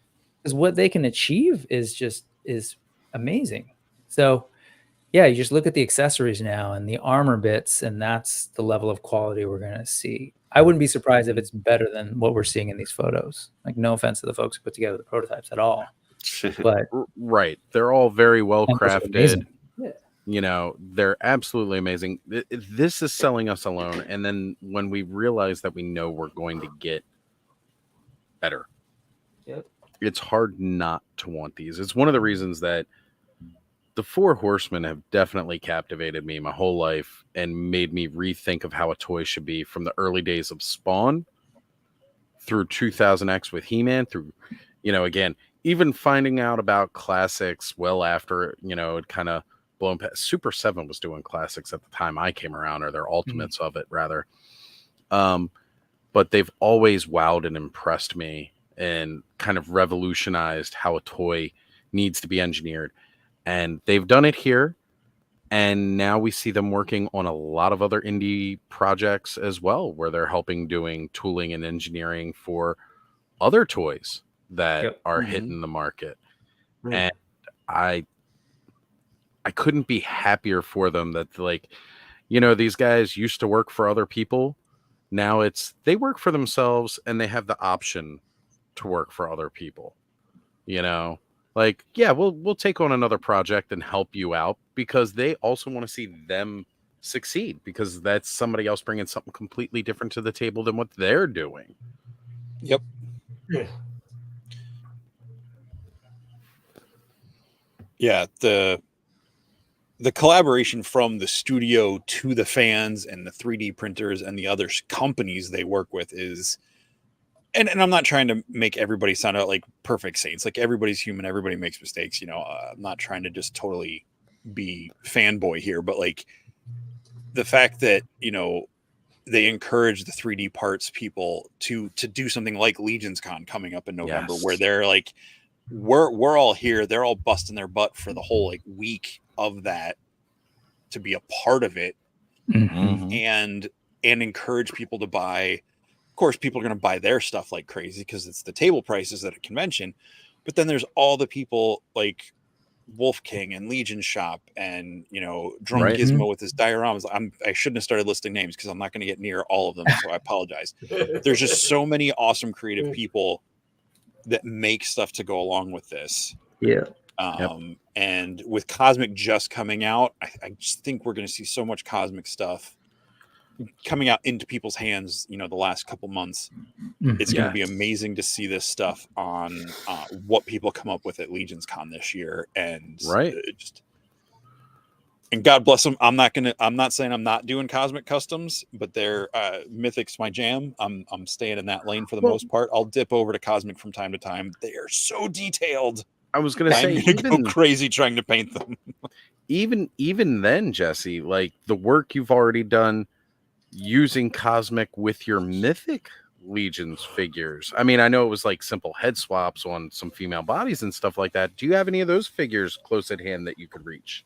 I did want to take a moment while we're talking about Cosmic, since you do have those, where even if necessarily you're not into the sci-fi, you may be more into that fantasy. Well, that's Jesse's book. And so I threw the soft goods from Artemis on Ziri. Looks great. And in my shelves, the escapees from the prison crash on Mythos. So she trades in her sniper rifle and pistols for a hand crossbow and a longbow. So just threw a couple Mythic accessories on her. Mostly she's intact. Right. And Vorga, I just gave her one of the Sphexian spears and threw, you know, one of the Buster swords and a shield on her back. Gave her one of the loin pieces from a scaphoid. And there's an axe on her belt and everything. You know, I just, you know, like wanted to work them into my Mythic shelves. Exactly. So that's, and Thygar, I have him, he's pretty much as is. I think I gave him a belt with a sword. And that's the only real difference, but I can't reach him at the moment. Right. Without knocking stuff over. But again, Jesse, you are an extremely talented customizer. I love looking at your work. And this is some of the most simple, you know, as far as like what you could do with a easy custom, but you see how quickly you can adapt these figures to fit right in with a Mythic Legions shelf. Don't know why you'd want to, but you can. They don't need to be. That's for sure. They are definitely good on their own. But you get some really good options here. And I'm blown away by Cosmic, and I didn't expect to be this blown away by Cosmic. He was so preoccupied with whether he could, he didn't take time to think whether he should. We are living in a day and age where Jeff Goldblum's words have never spoke more true. Meanwhile, people like Mattel and Hasbro are looking at these going, I think we're going to be extinct. I mean, I wish, honestly, kind of, except for the whole Masters Universe thing. Yes, sir. The action figures will be here after us, you might say. Oh, that they will be. That's for sure. Yeah, it'll be interesting to see what happens in thousands of years when people discover all these piles of toys and all these things. Like, what was going on this world? When they offering to the gods, these strange little idols they carried around with them. In the beginning, there was the cube. In glass. We don't know where it comes from. Guys, I need to go grab some more coffee real quick. I will be right back. Yes. But carry on. Grab the next guy. All right, who are we going for there, chaps? Let's go to Uka. Yes. Why not? Man, when I saw this, yeah, there was a vibe with this, just like with watching Necronominus sort of be revealed, I was like super excited. You know, as they kept revealing stuff, I was standing up. It was the exact same thing. I had headphones on, and my kid was like, "What are you doing?" Like, you know, kind of like reacting and like, "Whoa!" And you know, I'd like pull him from his screen and go, "Look at that thing!" And they loved Uka. They were just like, "What is that?" Such a cool looking character. Again, I'm a sucker for sort of a diversity of silhouettes. Like it doesn't get much different from the existing. Well, that's hard to say because Mythic and Cosmic definitely has a variety, but just that long, thick neck and then the sort of like flat head. Really cool stuff going on here. And then you got It looks like those little tiny fellows they introduced in Star Wars recently. Little the droid. No, the little life forms there with the wearing the goggles and what have you. Yeah, the ones who are like droid experts. Yeah. What's his name? Oh no! Babu Frick. Yeah. Yes, Babu That's Frick. the one. I don't remember what the race is or species. I don't either. We're seeing new ones all the time. The paint job on this. Whew. Yeah, he's my second favorite in the wave, just barely behind Kern Ray. Just he's got that little critter Thistlethorn type vibe. I mean, totally different, but he just has a similar feel for me. Like if I was only going to get one Cosmic Legion, it would probably be him. But just I love the weird shape. And as of now, they're saying the neck, like that upper torso, like that neck is not a separate piece. It is the upper torso. I don't know if they'll change that going forward, but for now, it's at least part of the actual torso. But yeah, just the two different heads. He's got the one without the goggles and the other one, because they said there was no way to engineer the goggles to function at that size. Where are we? You mean like to make them removable? Yeah. So they just did a version where they were just sculpted onto the head. Yeah. Just the way that it would stretch across the nose. It would probably just look weird as a dangling piece. Yeah. But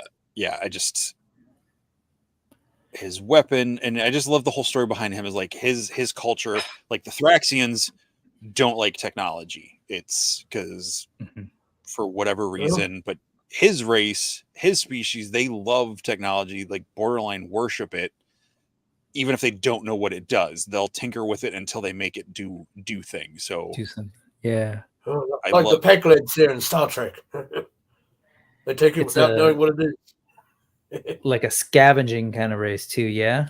But yeah, like you said, with an awe to it when they pick this stuff up. That's cool. So just the whole cobbled together, like his weird little canister backpack, which I'm pretty sure we've seen similar. I feel like that's like a canister similar, like on Slog or something. You know, it's just got all these cables. Yeah. And, we get the full bare upper legs and lower legs. Like there's a lot of new parts on him. They might just be retooled versions of some of the stuff from the Greys. Oh, what are they called?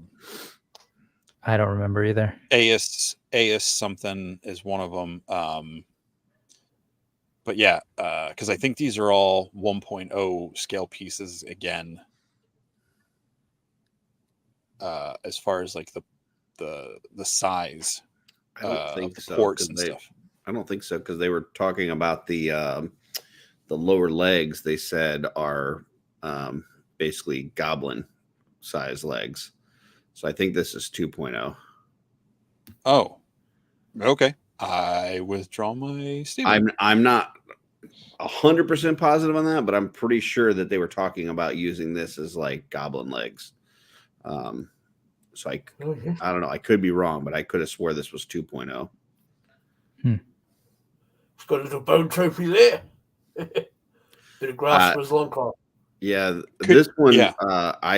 I love this figure for people that like this kind of stuff. I love that this is giving something new to people that want all that diversity and all that stuff that you guys are talking about. This does nothing for me. I totally assume as much. Yeah, the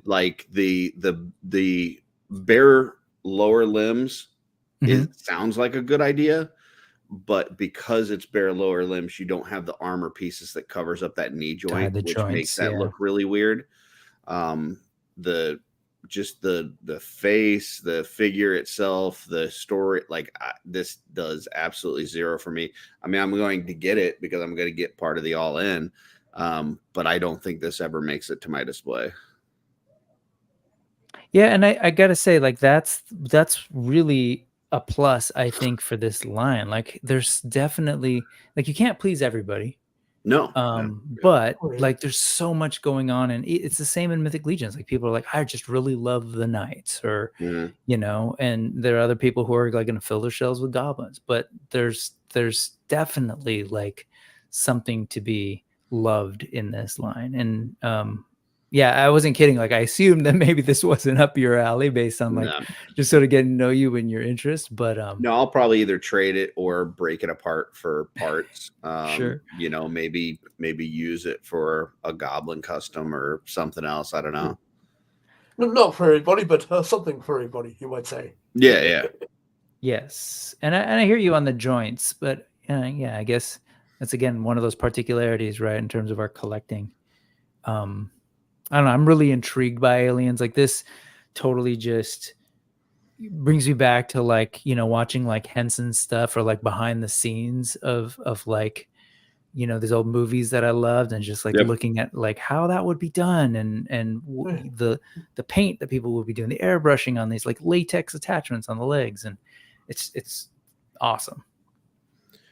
Yeah, I mean, it for me, it's kind of like centaurs. Like, I know that there's people that love centaurs, and they were excited when we got one in the line, and just the fact that, you know, horsemen were able to make that tooling work to make it a cool figure. But I don't need a centaur. Like, you can keep your centaur. So you know, so I'm happy for the folks in the line that want that thing.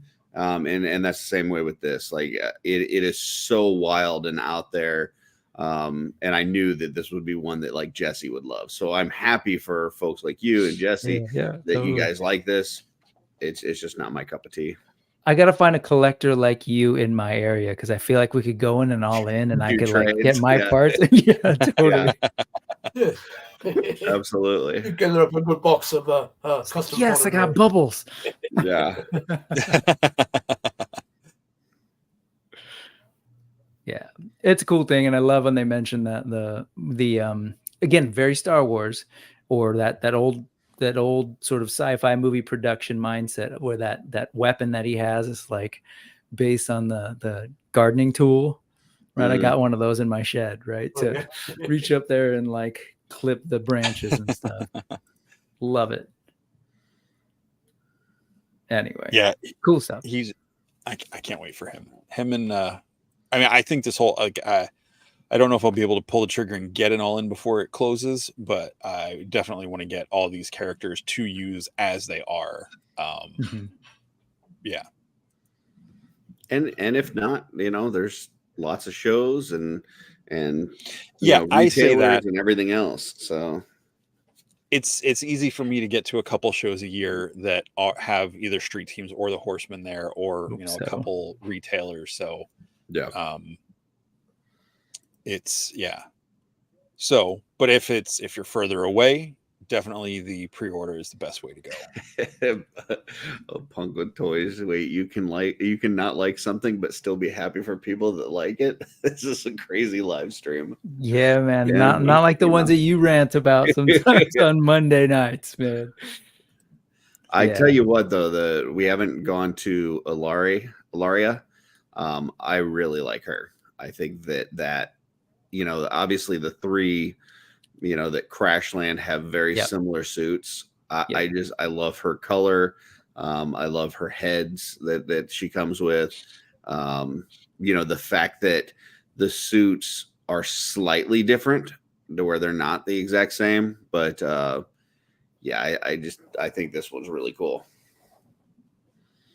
This thing is amazing too. And I love the coloring. I love. At first, I was kind of like, oh, in my brain, I can't help it. Like, I was kind of looking for a more uniform. It's not even the colors. Like, they could have all been purple, or they could have all been. My brain was like, oh, I kind of want to see that in a unit, but it's definitely grown on me. And it just, again, I go back to Micronauts, right? There's the red one, there's the blue one, there's the gray one, and I got over it really quickly just looking at these figures because they do look great together. Well, in my understanding, I don't know, Jesse, correct me if I'm wrong, but my understanding from talking to folks that were at PowerCon was that the color on this looks quite a bit different in person than what it does in photography. Is that correct?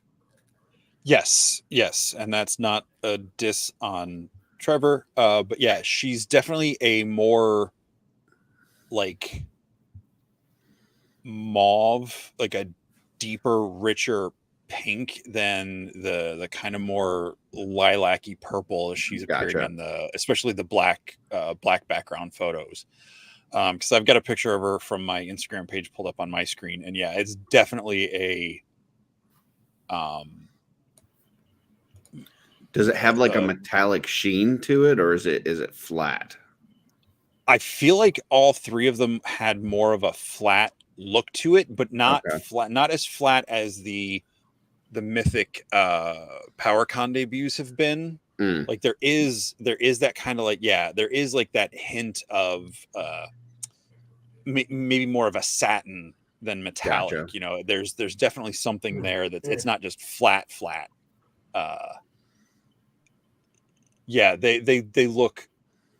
They look really good. The colors and even Ovar with his orange and brown suit, like they are a little more vibrant in person. Nice butt plate too. Yeah, apparently when we had Jesse on Scott Warren on, he called them the thongs. Apparently all the butt plates for Cosmic have thong designs on them. Gotta say, always a fan of some sweet cheeks. I mean, what? It's 100%. I was just looking at my Kragnar because I'm sort of shooting turnarounds of it while we talk. And one of the first things I noticed was like, dude, he's got some back, this kid. Right? What is that on her wrist there? Is that like supposed to be like a flashlight? That's a flashlight. Yeah. Okay. Nice. So there's an option there for the it's a really fat lightsaber. I'm not gonna lie, this reminds me of an old yellow flashlight that my dad had hanging in his It reminds me of the original Lego guns because Lego didn't do guns, but their original space things, they were like the megaphone pieces. Yeah, that's hot. And Trevor would like everyone to know not going to light up light. when we get I was it. just gonna say that. But I wonder I wonder what the magic end of it will look like. Like, do they have another picture of it with? Yes. Okay. Yeah, like Okay. is it So it is like a transparent piece. white paint. Yes. It looks like Ovar's like the plugs on the front of his suit where they're like a semi-transparent, translucent plug. Does it have the attachment to the arm? Are you saying that is it's built onto the thing, right? It's not it's a plug. It's a plug. It is. Plug. Yeah, I'm saying the end, like the light piece, right? The lens, if you go or whatever. Ovar, the little green guy with the orange suit, he's got. It looks like he's got 4 lights in his chest instead of the screw, like the rivets, like the other two do. Yeah. So I'm assuming like he's probably got like a light up torso. So if he goes into a dark space, he's got illumination. Okay. Built into his suit. But and I'll say this for folks who are new to this stuff, when you look at the photos that Trevor does and the Horseman post, as always, I think they say it on all the pictures, some details and colors may vary, in production. That's just hands down the way stuff works. But when you look at those more cinematic, more posed with the backgrounds and all of that sort of stuff, those are meant to show off how cool these figures can be. Right. Yes. Try to remember that just because you see something in that picture does not mean it comes with the figure. It does not mean it lights up. It does not mean XYZ. Like, those are meant to be an impressive thing. When you look at these where it's got like the black backgrounds, especially on the last couple years, Trevor's been doing all of the figures in this, and to show off what actually comes with the figure. And again, every now and then some stuff gets put in the wrong spot or, whatever. So it's like, oh, this sword wasn't black in the picture. It's like, well, it's okay. You're going to be fine. I love that saw that she comes with. I think that thing is so Right. cool. I mean, she's got to tear up some concrete. That's for sure. Yeah, that thing is great, and the heads and the faces, man. That thing is awesome. The paint jobs on those faces are really cool. Yeah, I love the color choices on that, and just she's got a scar coming off her right eye. Oh yeah, in between, not the now you see not the yellow stripes. And you can see it on the other one too. She's got like a scar coming right past her eyelid. Right. Yeah, she looks like that Cobra Law out of G.I. Joe. I forget her name. Yeah. Oh, I wish Aaron were with us tonight. Pythona? I know he made his custom. Pythona, yeah. Yeah. He made that custom of her. But yeah, no, this is fantastic. And it's cool that they're using that plate system. It is a little odd. Do you know what's going on with that? If you go back to the head to the left, is there that there's supposed to be a hole there, right? I assume. Nope. Oh, it's going up. The way the faces are going to be partly plugged in there, perhaps. The faces are a little softer, and there might be like a little tab up in the forehead piece. Okay. We haven't gotten any of these. Little groove in there that might help hold things in a bit.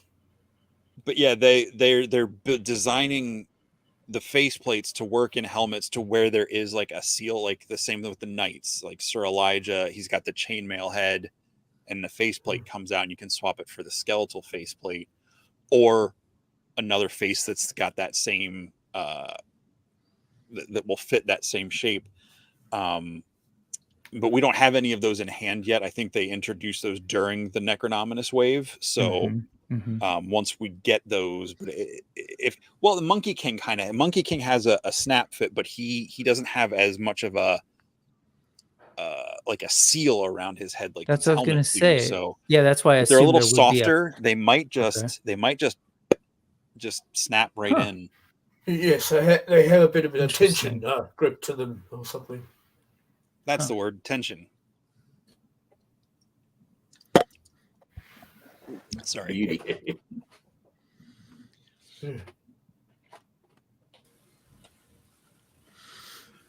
Yeah, and I believe that saw piece will fit onto the more like the chain gun things you were holding up earlier, Brick.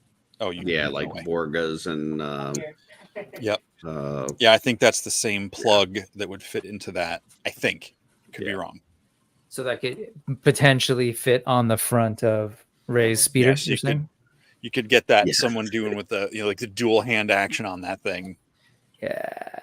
Do they have a picture of her holding that or no? Okay. I'm just wondering how that would look with her holding it, because it's only got the one handle, but it looks like a big contraption. But like, how would you? Yeah, I don't know. Because like Vorgas has two handles. It's like the one in the back, and then the one forward. But this saw only has one handle, so it'll be interesting to see how she actually holds that. So the suit gives you additional lift power. There you go. Well, yeah. I mean, I think the suits are definitely. This looks like Space Cop. Like, I don't know. Like I don't know. The head with the head. Yeah. Yeah, that one. I agree. Yeah, definitely very Space Cop-esque. And I know you guys were talking about it earlier because I was kind of watching the live here. I love the colors on this suit. My only wish was that they had green highlights because, I love purple and green, but it is just Jokerized, phenomenal, the detail. Why so serious?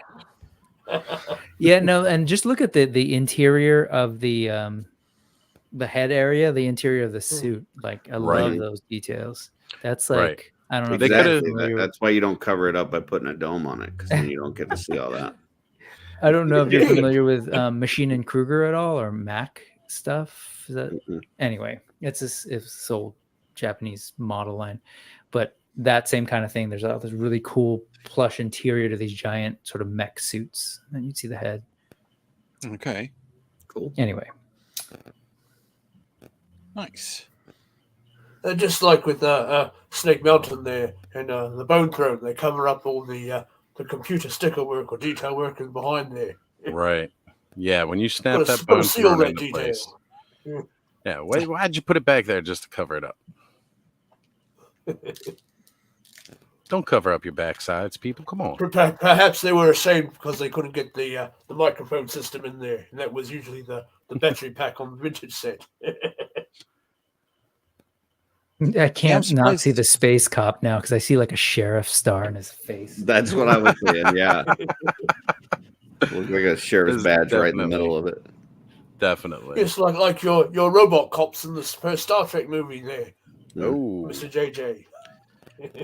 See, I'm seeing that as that's her. She's wearing that when she's doing the navigating. So it's kind of like Mhm. her. I don't know. That's the way I'm reading it, enjoying that design. Is that helps her to navigate and see Well, the star charts or the paths or whatever. And see, I'm seeing it as she needs more help trying to sensory navigate because she deprivation, got him right. crashed. So, you know. She is the navigator, not the pilot. Not the pilot. Hey, There's a navigator's supposed to tell you how to not crash. So I thought Curtis was going to say she needs it to be able to see through that goddamn bubble. But yeah, that too. I hope she didn't have the bubble on while she was on the ship. Yeah. I could just see how we crashed right now if that's what was going on. man, again, I just love that face. That face just screams like a certain era of the X-Men that I love. Mhm. So Yeah. I do With like it the, better with the like the hood, Shi'ar. on it, that part right there, rather than the base head without it.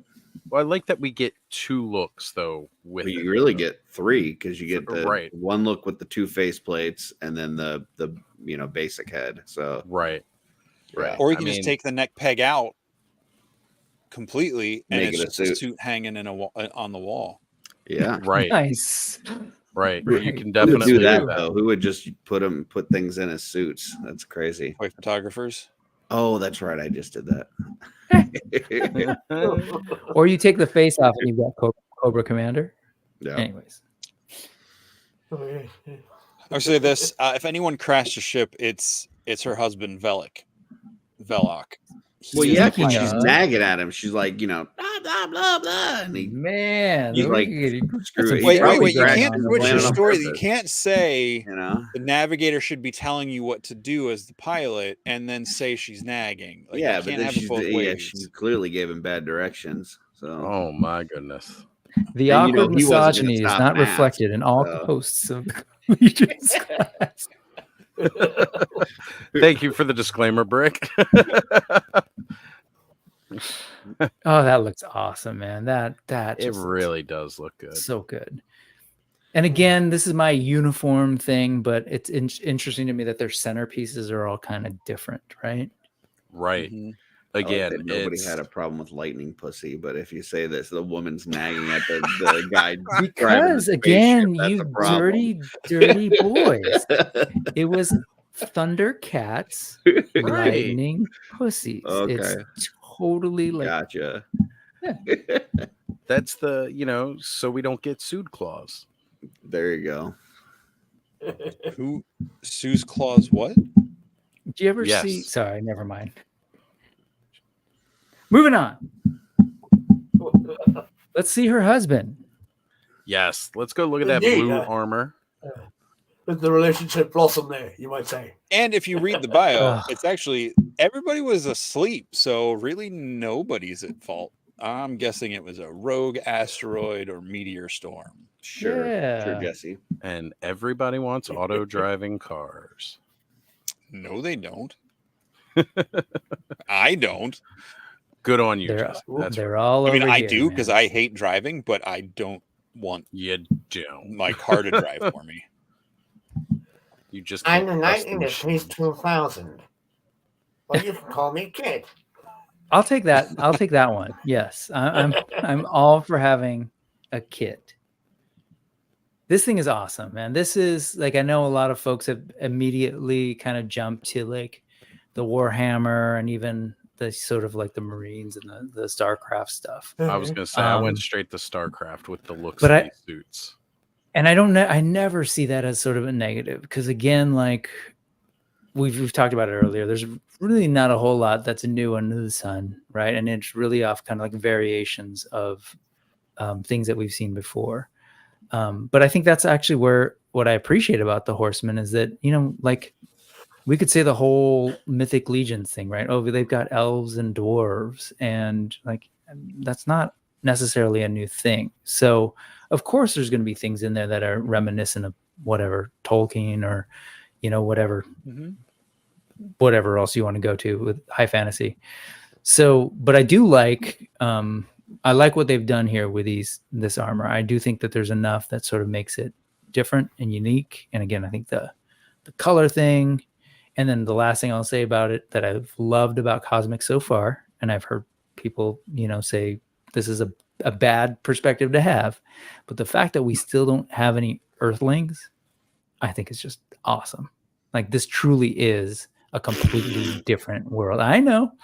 But You know, you could just that's what pop a the human third head. party. Now you go make all those cool human heads for us, and a bunch of people will be happy. Throw them in here. See, But to me, this is The humans are still a young race, so they have been approached yet. this is an Earthling with makeup on, so He's got pointy ears. I don't care. He's got no ears. He's got it covered up with a hood right there. So, And he also has a huge scar in his face under his left eye from his. Plus, I know a lot of Earthlings with pointy ears too. So, No, you don't. yes, I do. It's called body modification, Jesse. I have a pointed ear. Yes, indeed. It was inadvertent, but I have a pointed ear. there's that Cobra Commander I was talking about earlier. But I was going to say, go to the Cobra Commander Dome. That's for Lawrence. Yep. For the G.I. Joe fans out there, There you go. we got your Cobra Commander right here. It may not be a hooded Cobra Commander, but we understand that. G.I. Joe? Get them out of here. I will say that's not necessarily my favorite look, but it's cool that we've got this sort of additional thing. Right. But I agree. And with the blue armor, it definitely has those Cobra Commander tones here. I want to see that head, this formation or this combination on like a droid type character. Oh, yes. It's somewhere between the robot from the new Lost in Space and Isaac on Orville. Yes. That new Lost in Space. Yeah. Well, the night the world stood still, was it? Was it Gort?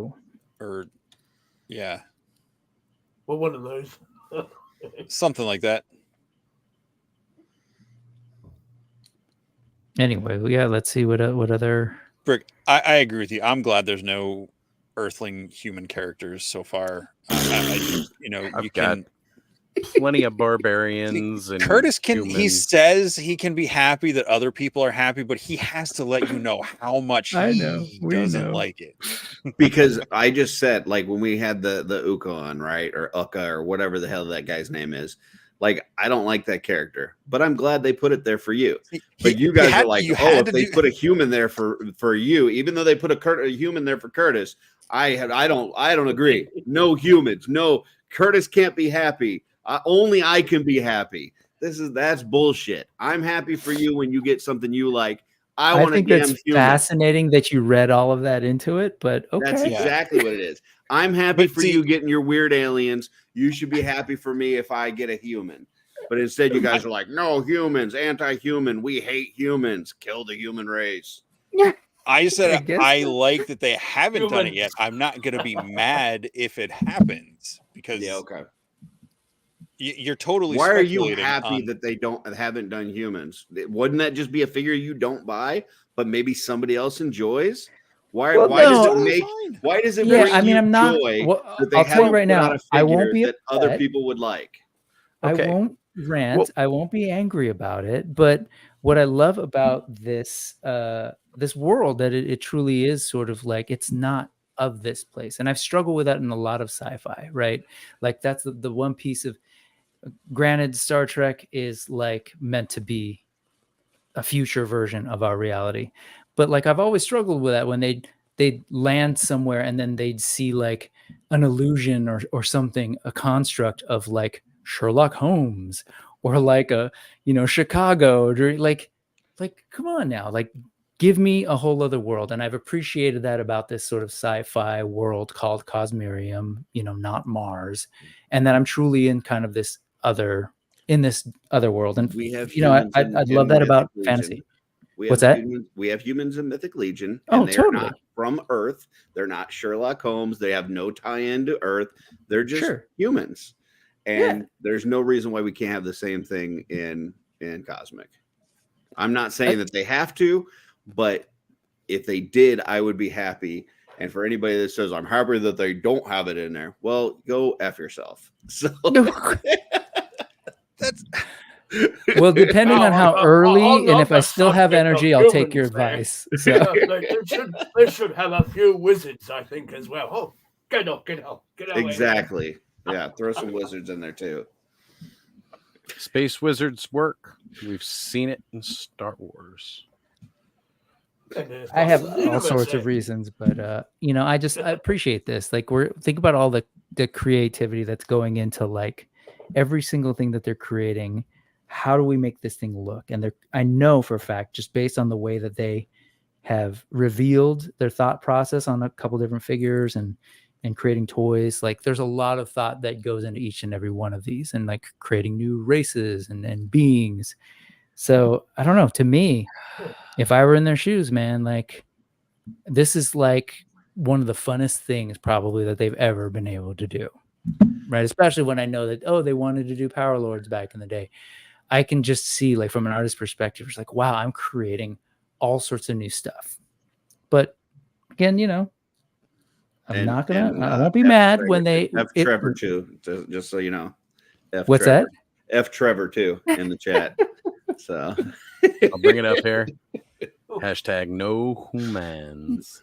No humans for you. Sorry. Haters. Effing haters. We're not hating, but like you can take this spacesuit and go pop your human Mythic Legion's head on it. Bam! Now you got a human. I absolutely am. So you don't need to buy a whole new figure. You're buying this whole new figure, but you've got the head already. Head already, Curtis. Stop complaining. I will be incredibly surprised I'm not complaining if they don't do human. I am perfectly happy with everything that we've got in Cosmic you come across so the far. I races am not that complaining. Develop closely to humans that look exactly like humans, so you could have that too. Yeah, I have no problem with what we've got in Cosmic so far. But I'm not saying like if there's something else that you guys are looking for in the Cosmic, I'm not going. I'm glad we haven't got that yet. I hope we never do. That's true. Like if you're looking for some sort of lizard shark alien with tentacles, I'm not over here going, oh, I'm glad we're never getting that because that would be awful. I'm really but I will say just to offer a little bit more on this line of thought, the default is human. So all I'm saying is that it's guess what? Incredibly Curtis, let him finish talking. Yeah. We're the only toy collectors. It is incredibly refreshing to have a whole world filled with these things. And like, again, we all have our sort of tastes and our interests. Like when I was in Star Wars, like, of course, yeah, I like Han Solo. I liked all that stuff, but I was fascinated by Chewbacca and C-3PO. And I love that stuff. And I get excited every time we get new Star Wars. Like right now, we're Ahsoka. For the first time ever, we've got a protagonist that isn't a human. And that's really fascinating to me. And I think it's a fun, creative challenge to try and write that story and get people engaged in something where the person that you're looking at and meant to identify with doesn't necessarily look like you. And I don't know, I can only imagine from, and I've never spoken with any of the Four Horsemen, but they strike me as like, you know, from the things that I've seen and heard, they strike me as just like really loving to be creative. And here they are literally creating a whole new world. And to me, it's like, how different of a world can you create when there are no beings that look like the beings that we are, and yet people are still latching on to this and being like, oh cool, I like that hero, or I like that story. I don't know, to me it's a huge feat and accomplishment on their part. That said, you know, to your point, the shark thing or whatever, it's just different. It's different because we're talking about something that is not the default. Right. So, Again, fellow Etonian here. I feel shots were fired though, because I definitely want a lizard shark with tentacles now. Just saying. I mean, I'm What, still the waiting for lizard Dr. people? Evil's sharks with laser beams on their heads, because we need more of those too. but truth be told, like I really don't, I was saying earlier, I'm not gonna be surprised when the humans come. Like I get it, it's probably gonna happen, but I'm enjoying the fact and applauding the fact that that hasn't happened yet, and we're in wave 4 essentially. But period. But maybe they'll come in the big Starfleet there and sort everything out. Well, it's going to be the humans that Indeed. go and save the Ox crew. Just saying. Okay, there's an elephant in the room. There's an ox in the room that I haven't actually named yet, because I just felt like it was just a stupid little nitpick. But now that I've sort of shared my hand around the whole, like, oh, you know, Star Trek with a Sherlock Holmes, or, you know, always going back to music from our century. What's with the ox? I thought that was kind of interesting, because that was very much of our world in terms of even the logo. I appreciate that it's very close to Oz. I'm a little disappointed it wasn't named Oz Crew, but I'd also be upset if a crew named after me crashed on a planet. Just saying. I mean, I'm just wondering, is that maybe because I was like, oh, that's very much of our world. Is that a sense that maybe there is a little bit more connection? I don't know. I don't mean to read into it. I will say that I was a little bit like, oh, I was kind of hoping for something a little bit not referential to our world, but then again, I like the gardening tool weapon, so. And I think it's because it's the Korganox. Is the That's name of where the ship. Mm-hmm. But then the logo's oxy looking. It is oxy looking, yes. It looks like a carabao from the Philippines. I mean, Velik and Yulari are human-ish in that they have the general shape and humanoid form. Uh-huh. But I mean, the way that bone structure on the ox, because I'm looking at the shirt on Retro Rags Limited, you get a nice look at the logo. Yeah, Space Ox. I don't know. Right. It really wasn't like, yeah. I mean, as far as like whether or not there's a connection, I don't know. I just that's the one thing that I always, right when they named the thing, I was like, oh yeah, cool, Ox Crew, and then I saw the logo, I was like, oh, is this like we're actually doing Ox? But yeah, they can't have. Could that. just be a fun thing. That's in our world. We can't have that. Yeah. I mean, it's a Purgle. Get rid of the garden. It's a space wolf in Star Wars. That's in our world. So get rid of the what? Get rid of the guarding tool. That's in our world too. No generators either. Get rid of that. Sure. Any kind of bubbles. Our we world, use bubbles in space. Of. Yeah. Oh my god. Yeah. The characters have arms and legs. Like what? Sentient beings. I mean, we've got that here. So yeah, I mean, they shouldn't have any of those. So. All right, this is the point of the show where Curtis is taking all his toys and going home. I was gonna say. Yep. This is it. Throwing them out the pram. Hashtag no oxes.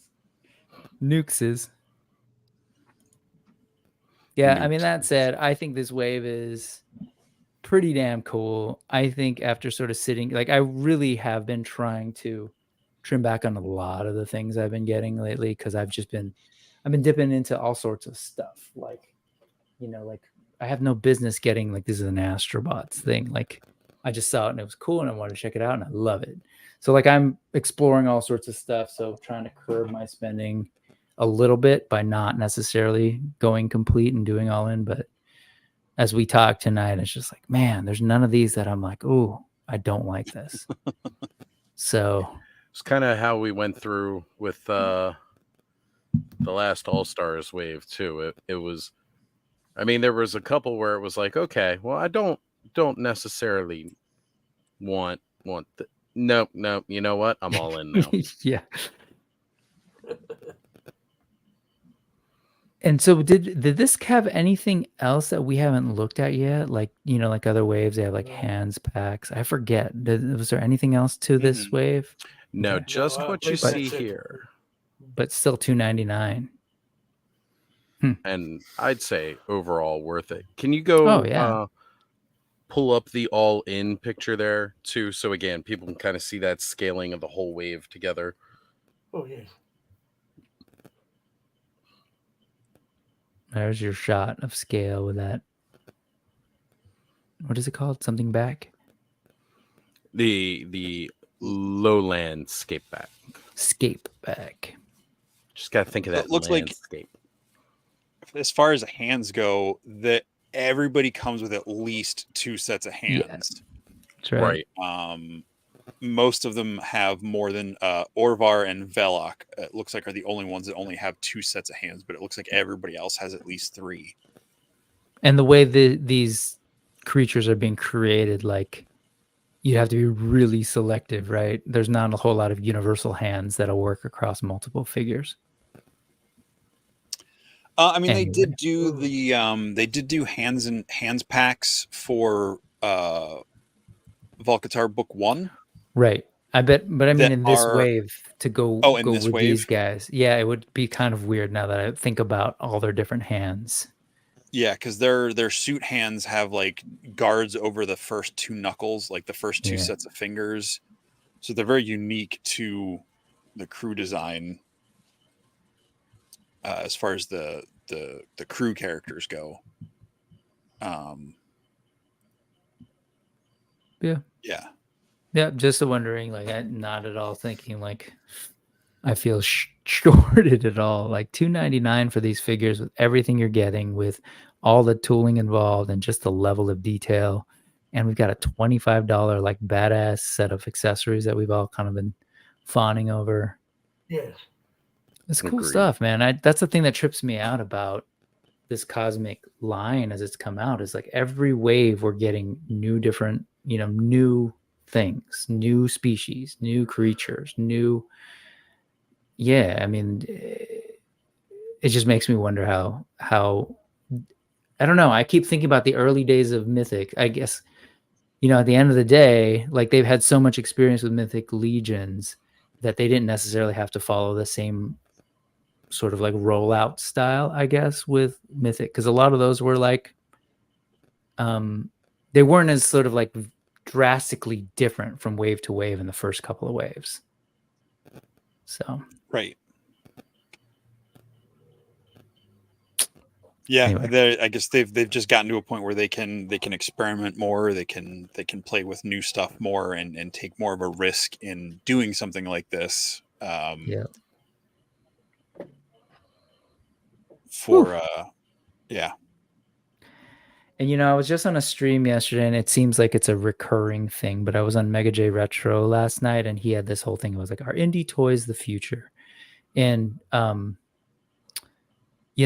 when I often like talk about the Horseman as sort of like, from my perspective, as this sort of like I don't know, this real like sort of next level, particularly with Mythic Legions, and sort of everything that's surrounded that we've talked about here on this show with Legions class, with the like the diehard fan base, the swap, pop and swap, and the level of sort of like, you know, what we were touching on earlier. Curtis was talking about, you know, being able to sell figures, and there's just so much that I think from the sort of indie toy, I don't know what you call it, world, that the Four Horsemen and all their sort of toy lines and the people surrounding it have sort of just created a template almost, and like laid all of this foundation for these new companies to kind of like benefit from, frankly. And so every time I just sort of figure like, oh, at what point is it going to feel, I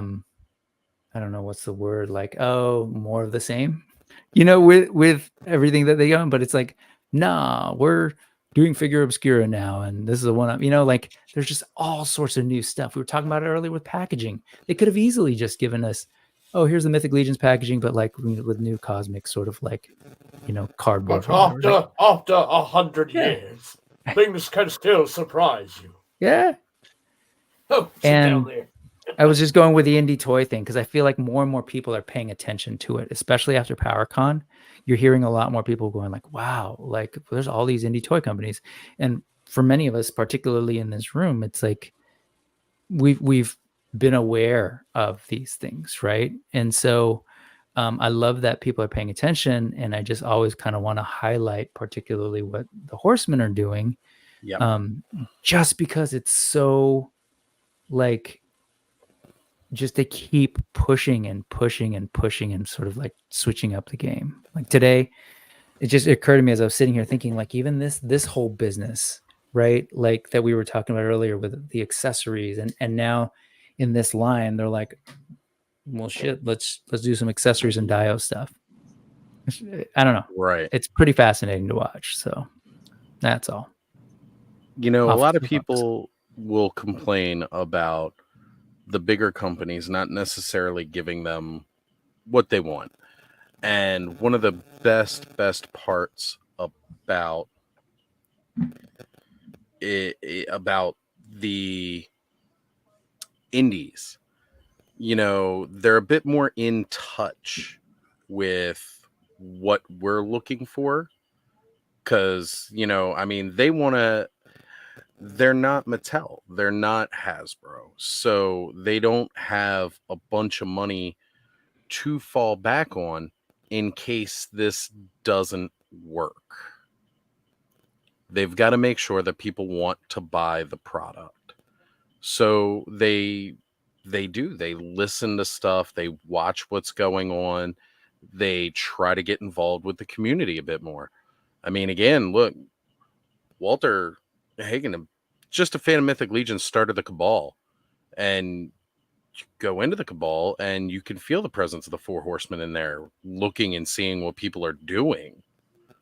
And they're like, oh yeah. And well, I mean, heck, now, you know, Jeremy Gerard, big fan of Customizer, now working for him. So, I mean, like, you know, we definitely covered it before when we've talked about from fans to creators. And it's felt all throughout the indie community right now. And it's after PowerCon, it seems to have struck a chord, and it's at least taking the toy collector world a little bit more by storm than it was before. It's a little bit more front and center now. And, you know, I've been saying it since PowerCon, like, you know, that was really a big show of how you can still have a big convention. And I mean, it's not massive, it's not SDCC, but at the same point in time, it's getting word of mouth to that level that SDCC was, at least within the communities that I'm aware of. You know, it's certainly making its mark, and I'm glad that we're in again to credit Ken for his term that he coined, it seems, that toy renaissance that we're in, where we're seeing a lot of reinvention and a lot of new IPs coming, and it may be fueled by the nostalgia factor. You know, at least I know a lot of people are drawn into it from the nostalgia, but there are so many people out there now who watch shows like this who will end up watching Trevor and everybody hanging out on Legion's Lounge. They're going to catch Jesse's Mythic Minute on Thursdays, right before they, scroll on over to Toy Frenzy and come hang out for a while, that are catching wind of all of the greatness that's coming. And that's mostly just dedicated to Four Horsemen. But then you've got the more adjacent stuff, like a lot of people who are into this are getting involved in AWOC because they kind of work. They're getting involved with Savage Crucible. Our good friend Matt. Legion there, I think he was recently on the TV set, wasn't he? Or something? I was just about to bring it up too. Yeah, Matthew Rodriguez with Ideas from Mars, and bringing Defenders of Eden to the forefront. Armies of Ashmore, also sculpted by the Four Horsemen. Just putting it out there. Beautiful, gorgeous looking figures. We have new systems and bucks on the way. New articulate, like. The articulation points on AWOC are just about unmatched anywhere else in the toy world right now, it seems. Like, all of these things are on fire. And that fire is catching, and it's spreading, and I couldn't be happier about it. Sorry, rant over. Everybody presume things. Yeah, no, it's a wild time right now, but yeah, I wanted to say that because it's fresh on my mind. It's from last night, and we were talking all about sort of indie toys. We actually had Jason from Spiro Toys on talking about like his story, and earlier you were starting Oz saying that like Mattel sort of the differences, whatever. But I think one of the main differences is to come back to the Four Horsemen creating this stuff. Like from what I can see, they're creating the stuff that they want to create, and they're also calling the shots. So I think they're giving themselves and their company the freedom to basically do whatever it is in their brain that they want to put out there. So yeah, while I agree with you, I think they're in touch with the fans. I think at the end, they're in touch with what they want to create. And it just happens to be that the shit they want to create is the shit I want to buy. So right. Everything we're looking for. Yeah. Yeah. And if you guys missed that stream last night, let me go ahead and drop that link real quick. I think one of the things that Horseman and stuff like Sparrow and Fresh Monkey Fiction and all those other places have the benefit of they're not tied into the IP and other companies who own the rights to the stuff they're making, like which is that stuff's cool. Like I love Star Wars, I love He-Man, love Transformers, love all that stuff. But the cool thing about like all these companies that are doing all this indie stuff, their own thing is, this might, Velek might remind you of an Ultramarine or StarCraft, but like he's his own guy, his own story, and like the Monster Force is somewhere between G.I. Joe and Universal Monsters, and it's they can play in these areas between established things, and they can either rely on your knowledge of these other things that are adjacent or similar or inspiring, or if you want to be negative, derivative of other things, or just completely subvert what you think that thing is going to give you, and just do their own thing with it. It's just really cool. I can't collect them all, I can't follow them all, but there's a ton of awesome stuff out there, and yeah. Yup. So if I could, I'd be piling in all the Mythic Legions there for various customs or keeping them as is, but as it is, the gold's a bit sparing there sometimes. Yeah, that is part of what we talked about last night too, in terms of like you're a toy fan and you're into this stuff and you want to like the funds are limited. And again, I said that about this wave because I was trying my best to maybe just get a couple, and like I get on these shows with you guys and I'm like, oh, man. Yeah. Anyway, good stuff. So I wanted to make sure that the link that I just had up on screen for a while, that was definitely the link to Brickstream last night with Mega J, where Jason was there. And if you guys haven't seen it, I dropped it in the chat through StreamYard, so I think that should go to everybody's, but I can't swear to it because I'm not entirely sure how all this works. But I put it up there. It's on Brick Something's channel, so you can definitely all check it out there. Make sure you go subscribe. Hey, Also, thanks. wanted to drop this link in the chat too, because a little bit before Mega J and Brick were going live, there was this real epic stream on Let's Go Offworld that showed another great and fantastic, amazing. I guess they're kind of getting out of the shadow of more indie now that they are kind of like more, they're owned by like Funko. So right here is the link to this amazing review of that Mondo Battle Cat on That was Let's Go wild. Offworld. Oh man, definitely go check that out. And again, if you're not subscribed to Let's Go Offworld or just shelve it, what are you waiting for? Go subscribe like right now. Don't miss the next shuttle there. Indeed. Don't do it. Don't miss out. I guess it's kind of a good part to wrap things up a little bit. Because I mean, have we all talked about what we want to talk about with Cosmic Legions tonight? I know we definitely went over. Should we go over the lore more, or should we just drop the link for Source Horseman? Yeah, I feel like Bit of that's a inspirational whole time. other night, man. Definitely. SourceHorseman.com for sure. Yes. Let me go grab that because I know we dropped it in the private chat here. So again, or you can check out our Mythic Minute there with Jesse above me. He tells the stories there rather well. Yes. Always check out the Mythic Minute. On the old Legion's Cabal there, live on Facebook. And if you're watching the show and you're not in the Cabal, again, go check out the Cabal. I think the official number's over 5K now, right? Because I know like it showed 5K, but it wasn't quite there. I'm pretty sure it got to that. I think it's Legion there indeed. 5.1 now.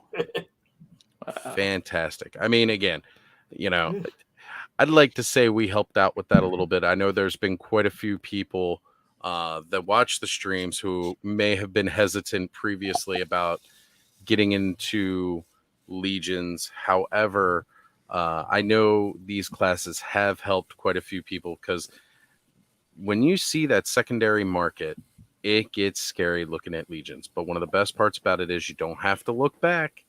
You can always look forward, because even if there was something that came out, unless it's one of the homages, which we know we're not going to get those again, there's always going to be a better version of a figure you're probably looking at.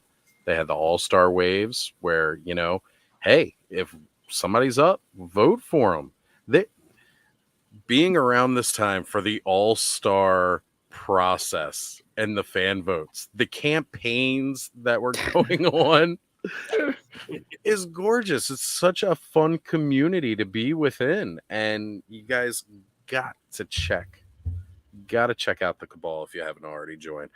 But don't be a douche either, because I will say Walter is an amazing guy, and he has no problems weeding out the bad ones in there.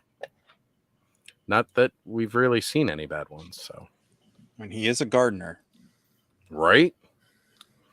You gardener, not your governor. Oh wait, that's another joke. All right, guys. So it's that time where if we're going to be wrapping this up, we've got to go through and do the usual. Since we're all linear right now, let's start with Jesse. What's coming up on Just Shelve It?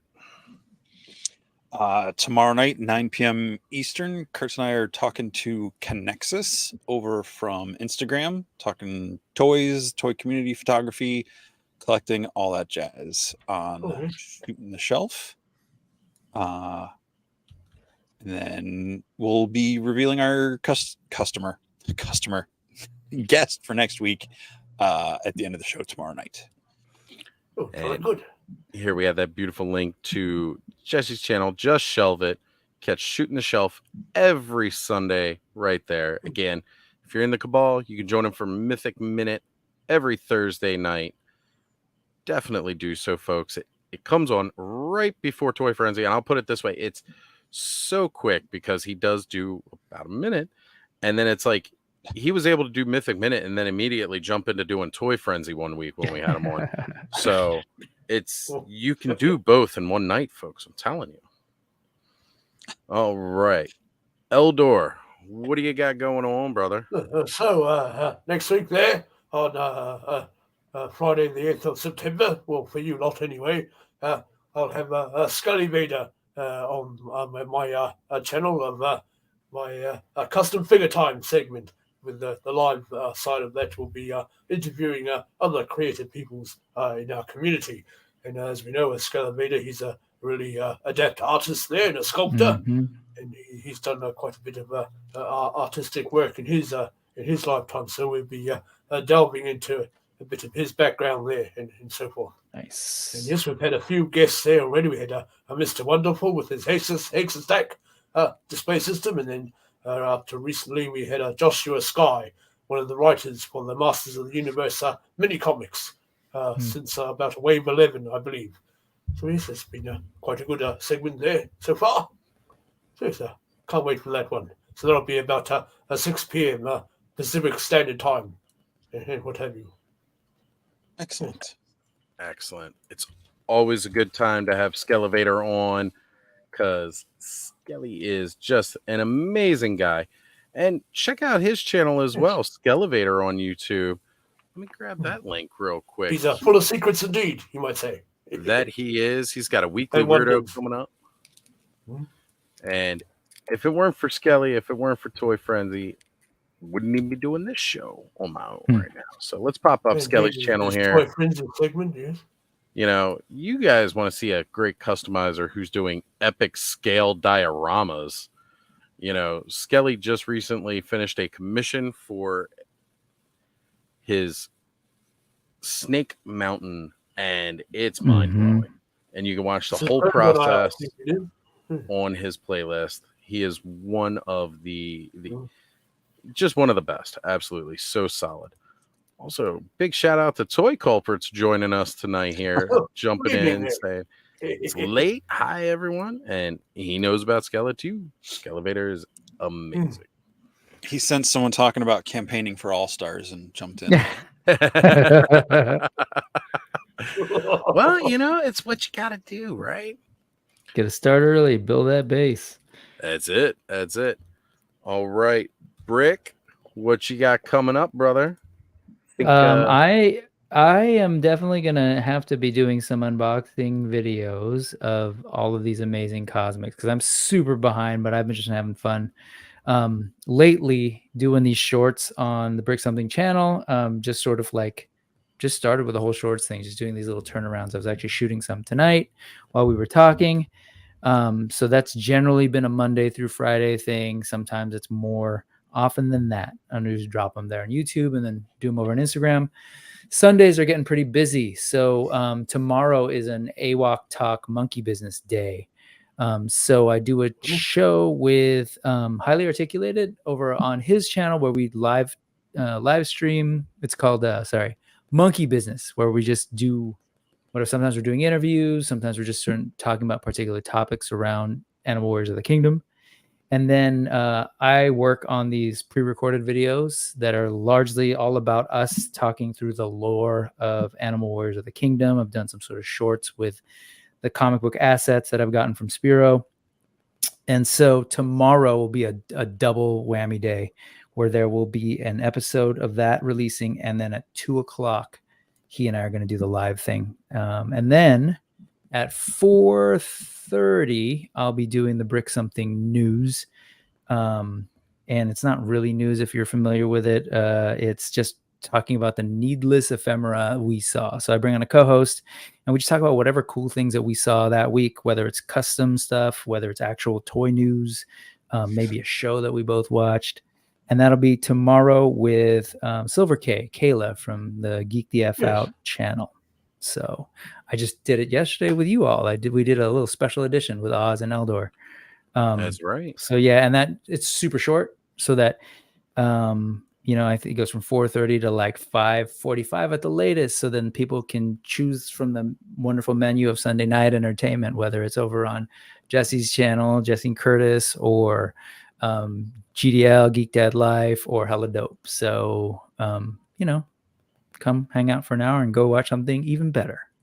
Your usual news running time, you might say. Yep, 4:30, 5:45-ish.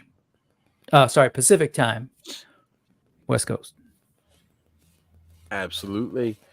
All right. And I did flash Adam's channel as well for that coming up tomorrow. Awesome. And I meant to go grab GTFO. And it's getting lost in my subscriptions because I'm subscribed to so many channels. Give me a moment. I got this. I do want to flash that up real quick so everybody can go check that out as well as we all do the name dropping while streaming Thanks, here. Oz. Of course. And obviously, you all need to be subscribed to the Ostradamus Toys channel. It'd be weird if you were watching us now and weren't, but well, as we have classic this going. Oz, he'll tell everybody to go check out all these other channels, and then forget to talk about the work that he's doing. So check that out. Subscribe to my channel. I have a channel. Oh shit! Yeah, you go to his channel right now, and you'll see that it doesn't even have any videos. It's literally links to other people's channels. It is. I have nothing posted on my homepage. It's links to everybody else. So go subscribe to all those beautiful channels.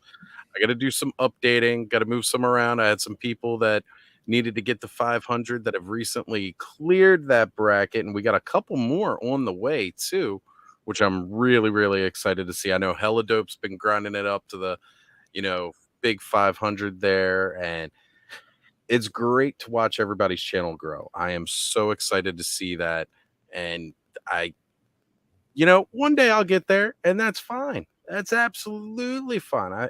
It takes as long as it takes, but I want to make sure everybody else is getting up there too. So absolutely. But Curtis, your time to roll around. I mean, I know you're constantly running with Jesse, but go ahead, brother. Take it away. What you got coming up? That's it. We got the show that Jesse talked about tomorrow, and that's really it. So that's not true. Okay. What's coming up next Friday? I don't know yet. I'm guessing we have an off-world, but I don't know. I have no idea what we're going to be talking about yet. So, or at least going to be talking about Helheim Volume 1. That is true. We will be talking about Helheim Volume 1. Oh, yes. There. And some other topic to be determined that'll be promoted later in the week. There's also your Instagram that is filled with all sorts of cool things all the time that I've been enjoying. I did want to mention, I know you guys have talked a lot about the Mythic Legion Cabal, but in the Cosmic Cabal right now, Ish's contest has just ended. It's the IshCon Kit Bash. So if you're in the Cosmic Cabal, it looks like he finished with 88 entries. So you can go and look at the pictures for him and vote on which one's your favorite. Nice. Looks like he's keeping it up for like the next couple days to see what the votes look like, and then they've got prizes and stuff from there. So a lot of really creative kit bashes mixing Cosmic and Mythic Legion. So check that out. It was a really fun contest. A lot of folks participated, and so just go and cast your vote if you're in that group. There we go. Is that a blue Hagnon? I'm guessing that's Cullen's. Mine is 14. Let's see what 20 is. Yep, that's Cullen's. So he's promoting his own. I got one more thing I forgot to say. It's not a show. I mean, it's a show, but it's not a YouTube show. Next Saturday and Sunday, I'll be working at the Wolf King table, Wolf King Customs table at RetroConf. So for anyone in the Pennsylvania, Delaware, Maryland, New Jersey area that can get to Oaks, PA, just outside Philly, it's a massive toy show Saturday and Sunday. Cybertronic Spree as part of it. You got Bo, Luke, yes, and Jesse yes, Duke those from Dukes of are Hazzard are going to awesome. be there. They have some vehicles and stuff. Len, the guy who's runs Wolf King Customs, is going to be doing the street team for the Horsemen, so he'll have a ton of awesome stuff from the Horsemen at normal Horseman prices. Anthony and Mark Houseel will be there with the Toy Forge, and Patrick Boyle and Nate Armstrong will be at the Wolf King table as well with me as we're running that. Len's running the Horseman table. So yeah, RetroCon, Oaks, PA. You can't buy tickets online for one day. You can only buy them for the whole weekend, or you can just show up and get a ticket at the door. But huge toy show. I believe they moved into a bigger space this year. Tons of stuff. I mean, it's RetroCon, so you've got vintage stuff all the way up to new stuff like Horseman and all that. So it's definitely a cool show if you can make it out. Yes, and the Cybertronic Spree fellows, they're rather a nice act indeed, as we know. They're all the Transformers in a bit of a band. Mm-hmm. And I could be wrong, but I'm pretty sure Stan Bush is going to be there with them this year. Oh, yes, Stan Bush there. Don't You got the quote touch, me you on got the that. power. Yeah, Phenomenal. not Stab Bush. So earlier I'd flashed up about Toy Culprit saying how much it was fantastic to meet. And again, PowerCon, I know we've all been droning on about it, those of us that got to experience it this year for the past several weeks. It was an absolute amazing time to be able to meet so many talented creators, get us all in one spot, because we all do see each other running in the same circles, watching the same channels. And it's, phenomenal to actually get a chance to meet so many people. I got to sit down and meet and talk with Trevor for a bit. Finally got to meet Jesse. I've been doing shows with him for months. He lives like 2-3 hours north of me. It took us to go 6 hours away from our current states so we could finally meet. We decided to go further away to meet. And again, meeting Toy Culprits and stuff like that. There's so many different personalities that you get to meet at one of these things. So, guys, if you get a chance to make it out to any of these fun conventions, RetroCon, ZoloCon just happened, DragonCon going on right now. They're phenomenal places to be able to meet different creators and really have a good time and just get to know each other on a different level than across the screens like we do. We all have these get-togethers that we do weekly, monthly, whenever. I've always got like 10 to 20 people jumping on my stream on the weekends. But it's a whole different beast to meet people. So on that note, guys, you can always catch me this upcoming Thursday with the rest of the fellas on Toy Frenzy. That's over on Skelevator's channel. We always have some fun topics to go over. So many great guests coming on. We got Broman coming up, where again, talking about another fantastic customizer. Phenomenal. Absolutely phenomenal. And if you kind of like a whole post-apocalyptic world, his version of Eternia is so dark and twisted, but beautiful at the same time. He's coming up soon. Definitely check us out every Thursday night, starting at 9:30 p.m. Eastern Time, 6:30 p.m. for our friends on the West Coast, and all the various time slots in between. Check that out. Next weekend, you'll catch me right here at this channel, probably going for like 5 or 6 hours, because that's just how I roll. Even if it's like, only 4 hours, we'll probably do another 2 behind the scenes that you guys don't get to see. But that's something that's going to start changing coming up soon, where patrons are going to get a little bit of that exclusive love, where they're going to be able to get some of the after stream conversations. I'm going to get those and start recording them and then posting them just for the patrons. So that's right, folks. It's going to be a fun deal to do, because some of those conversations are better than what you get here. And again, Toy Culprits, echoing what I was saying, meeting everybody was incredible. And I agree with them. If you recognize a face, do not hesitate to walk up and say hello. We are people. just because we get on a YouTube channel and we talk, do not be afraid. We're not like, okay, maybe Mega J needs a security team because we had to stop every 5 feet for him as we were walking through the convention, as somebody else would come up and say hello. Maybe Mega J could use a security team. Cool. But really, nobody's going to stop you. Come on up, say hello, shake a hand. Heck, Hilarious. you know, it was incredible. And I'm from a person who's got social anxiety, and I don't like that. But it was a different beast being at this kind of convention. There was a different feel to it. So it was really, really cool. And speaking of toy culprits, just in case anybody was wondering, out of the 88 folks who he voted for himself because he's just that kind of guy. And we love him for it. Gotta love him for it. Look, number 20. Just throw it back up there. That guy.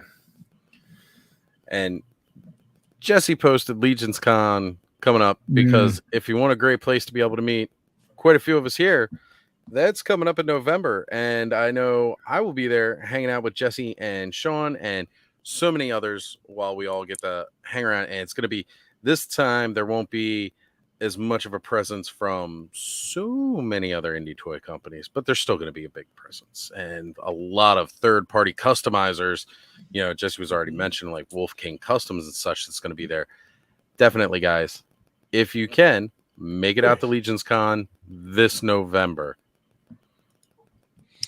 They are not sold out yet, but that show sold out last year. So like they generally, you couldn't just walk up and decide to go the day of. So if you want to go, get your ticket or tickets, whatever you're doing. Weird. Mm-hmm. All right, guys. Well, it's been a pleasure hanging out with everybody. And remember, it's not the end of the stream, but just another journey we all must take. Sit down there. Get off. Getting a little crazy in class. And Ed, Axion Figs was there too. We got to meet Ed while we were there. It was just, again, it was a fun time. But have a good night, everybody. We've all drawn on long enough. And we'll see you somewhere in the crazy toy tube awesome verse that stretches all over the place. Peace. Where is it? Right.